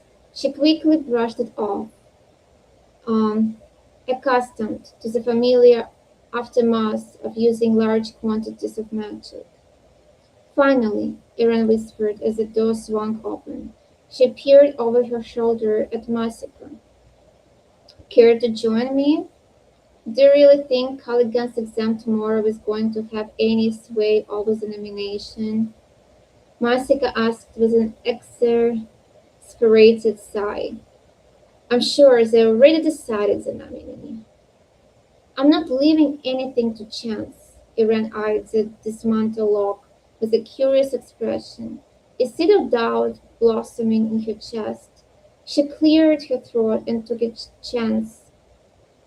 So, how did you do that, anyway? Do what? Dismantle the word. Iran gestured to the door handle. It took you a matter of seconds. I've been practicing, Masika said matter-of-factly. Is it a problem? No, Iran countered, just asking. That was a lie, of course. It most certainly was a problem. The two of them always practiced together. They did everything together. They were a pair, inseparable. And now Masika was off practicing without Iran, developing skills beyond Iran's capabilities. It was alarming. And Iran had the instinctive feeling that there might be more hidden behind Masika's nonchalant mask. Never trust those around you, her mom's voice echoed in the back of her mind. Even those you consider friends. Iran rarely thought of her mom anymore. It had been long enough for the memory of her to become nothing but a meaningless fragment in the back of Iran's mind. Yet sometimes her mother's words still lingered. Her mom had been the one to teach her to harden her heart and guard her emotions. to keep them tucked and tidy, locked away from those who would be ignorant enough to try to use them against her. Back in her old life, Iran had resented her mom for raising her the way she did, always on the run, constantly moving, a never-ending stream of back alley drug deals and mold-infested motels. Iran had often wished they could put it all behind them, settle down somewhere, maybe even move to Korea and live with her grandparents in their home a few miles outside of Seoul. She'd never had the chance to go, spending most of her childhood following her mom's relentless string of deadbeat lovers around New England. She knew little of the family her mom had left behind. The only information she had accumulated throughout the years had unknowingly slipped from her mom's lips when the heroin seeped into her veins and loosened her tongue. But she dreamed of it. She dreamed of holding her grandma's wrinkled hands and walking through the tall grass and wildflowers together. She dreamed of life filled with laughter, a life that felt safe and secure, a life far, far away from the one she had always known. But that had been the dream of a child, of a stupid, naive child who hadn't accepted the reality she had been handed, the reality she couldn't run away from. No matter how hard she tried, she couldn't run away from. And despite any lingering, childish fantasies, Iran had soon learned just how certainly she couldn't run away from her life, from the life her mom had given her. Because the life had consequences, and those consequences had brought her here. "What are you waiting for?" Masika asked, cutting through Iran's sauce. She snapped her fingers, and a small flame burst from her open palm. "Nothing." Iran pushed the door open, the rusted hinges creaking as she took a tentative step inside. The office was dimly lit, nothing but the pale glow from the night sky pouring in through the windows and soft light emanating from Masika's flame. An enchanted lantern hovered by the entrance, which Iran lit with a quick snap of her fingers. Painted landscapes and dust-covered bookshelves adorned the wooden walls. The shelves filled to the brim with the leather-bound textbooks and ancient scrolls on illusionary magic. Even the air was redolent with the stifling scent of old books. "Should be somewhere on his desk," Iran muttered to herself, scouring the stacks of papers thrown over the large wooden desk at the center of the room. "You could just study, you know," Masika twirled the flame in her hand. "Might do you some good." "I do study," Iran grumbled, "but I need an advantage. Everybody needs an advantage. You're worried about the decennium." A tense silence swept over them like a sudden gust of wind. Iran's entire body froze. Her hands clamped firmly over the edge of the desk. She could feel her emotions getting the better of her, the anger rising deep within her belly, threatening to pour out of her without restraint. She inhaled a sharp breath, a second one for good measure. "Relax, Iran. You're in control."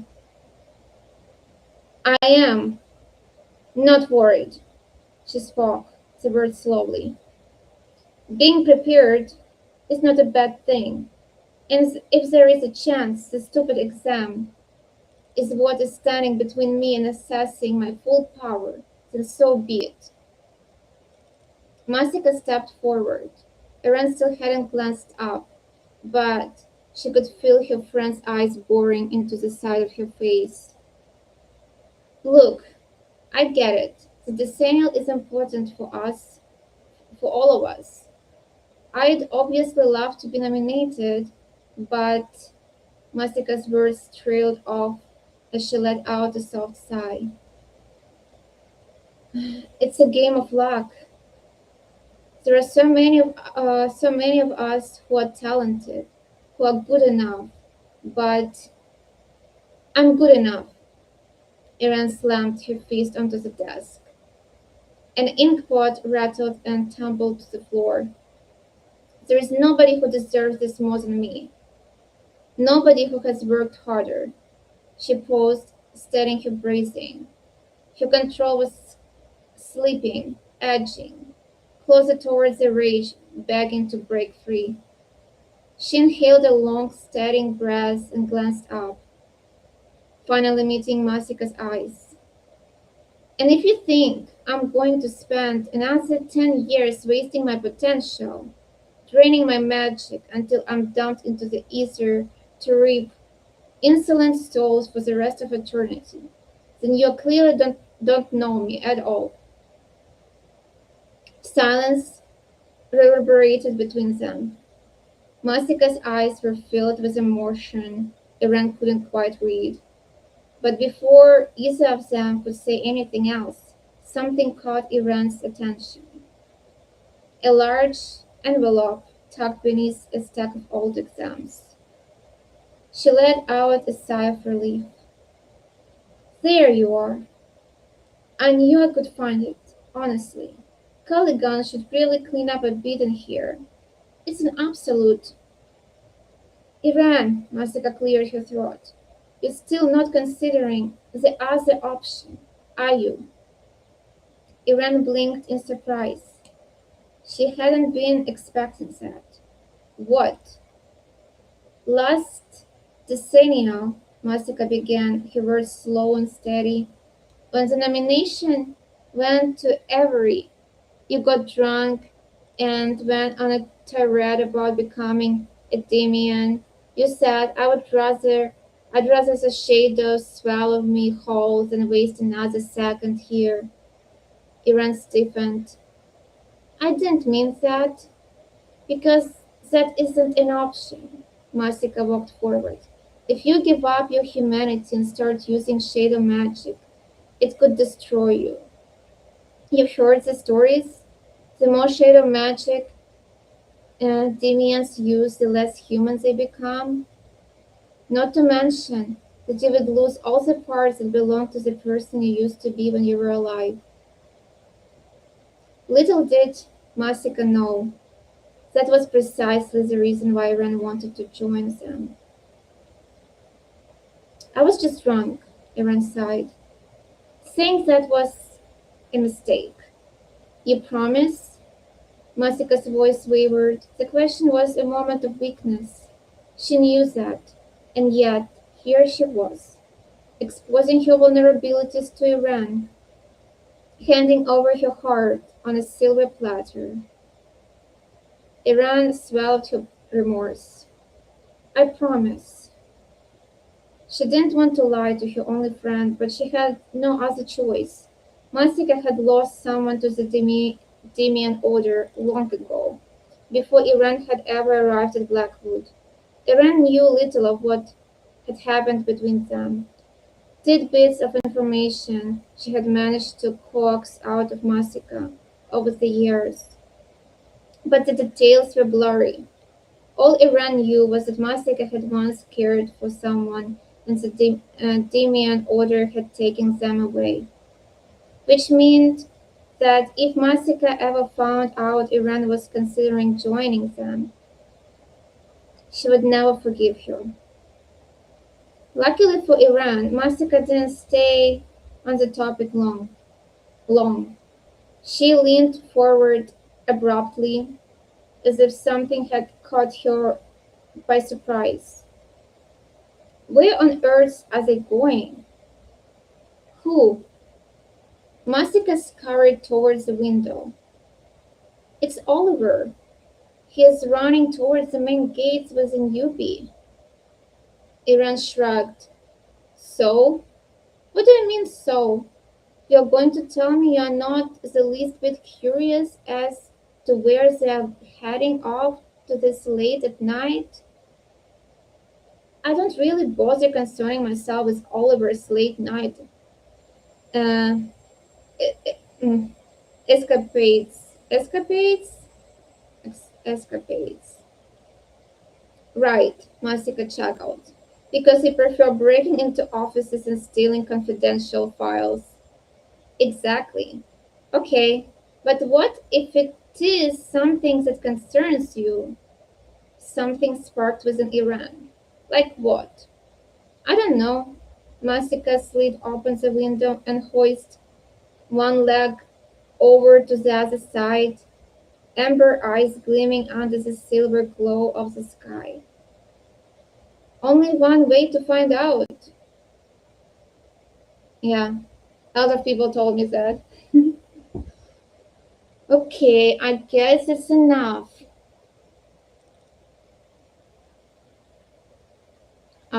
Did you all fall asleep already?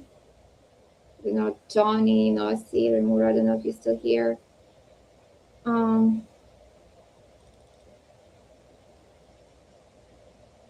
one way to find out.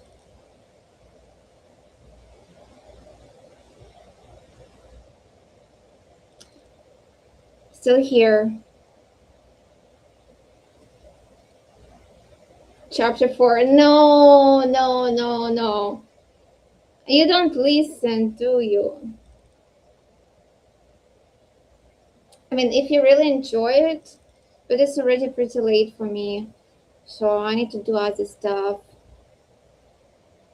Did you enjoy it?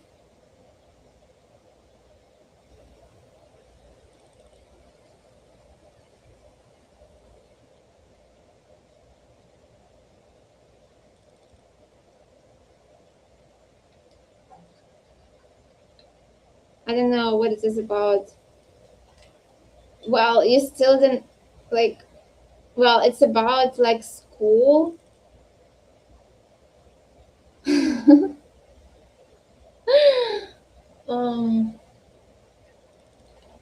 So it's about kind of Grim Reaping school. So far, what I understood, we just different chapters kind of you kind of get introduction with different characters, and they all kind of like probably will unite in like they see basically all these people that went outside, you know, so they probably will meet each other in the end and something going to happen, I assume. So it's Grim Reaping school. So it's like when they die, some people get between like realms or whatever to become Grim Reapers. And this decennial is where you can, I guess, kind of get promotion and keep your memories. Otherwise, if you will never be selected, you start to lose your memories. And then you will be sent to Reaper souls without consciousness, basically. Or you can choose kind of, actually, I thought maybe they watched Bleach and read some fantasies and decided to make a book about Grim Reapers since no one else did. In the beginning, when I like read, no, yesterday when I was like in store, I read like short description. I assumed it's about like vampires because they also considered like not alive technically.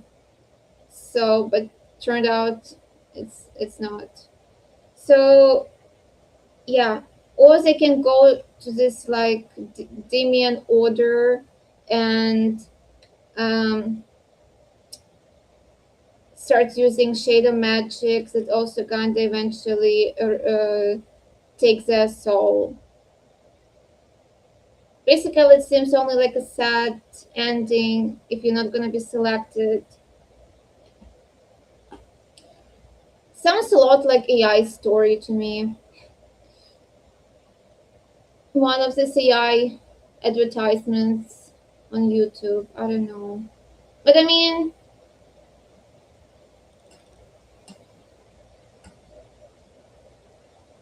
I want to say sort of interesting, but kind of like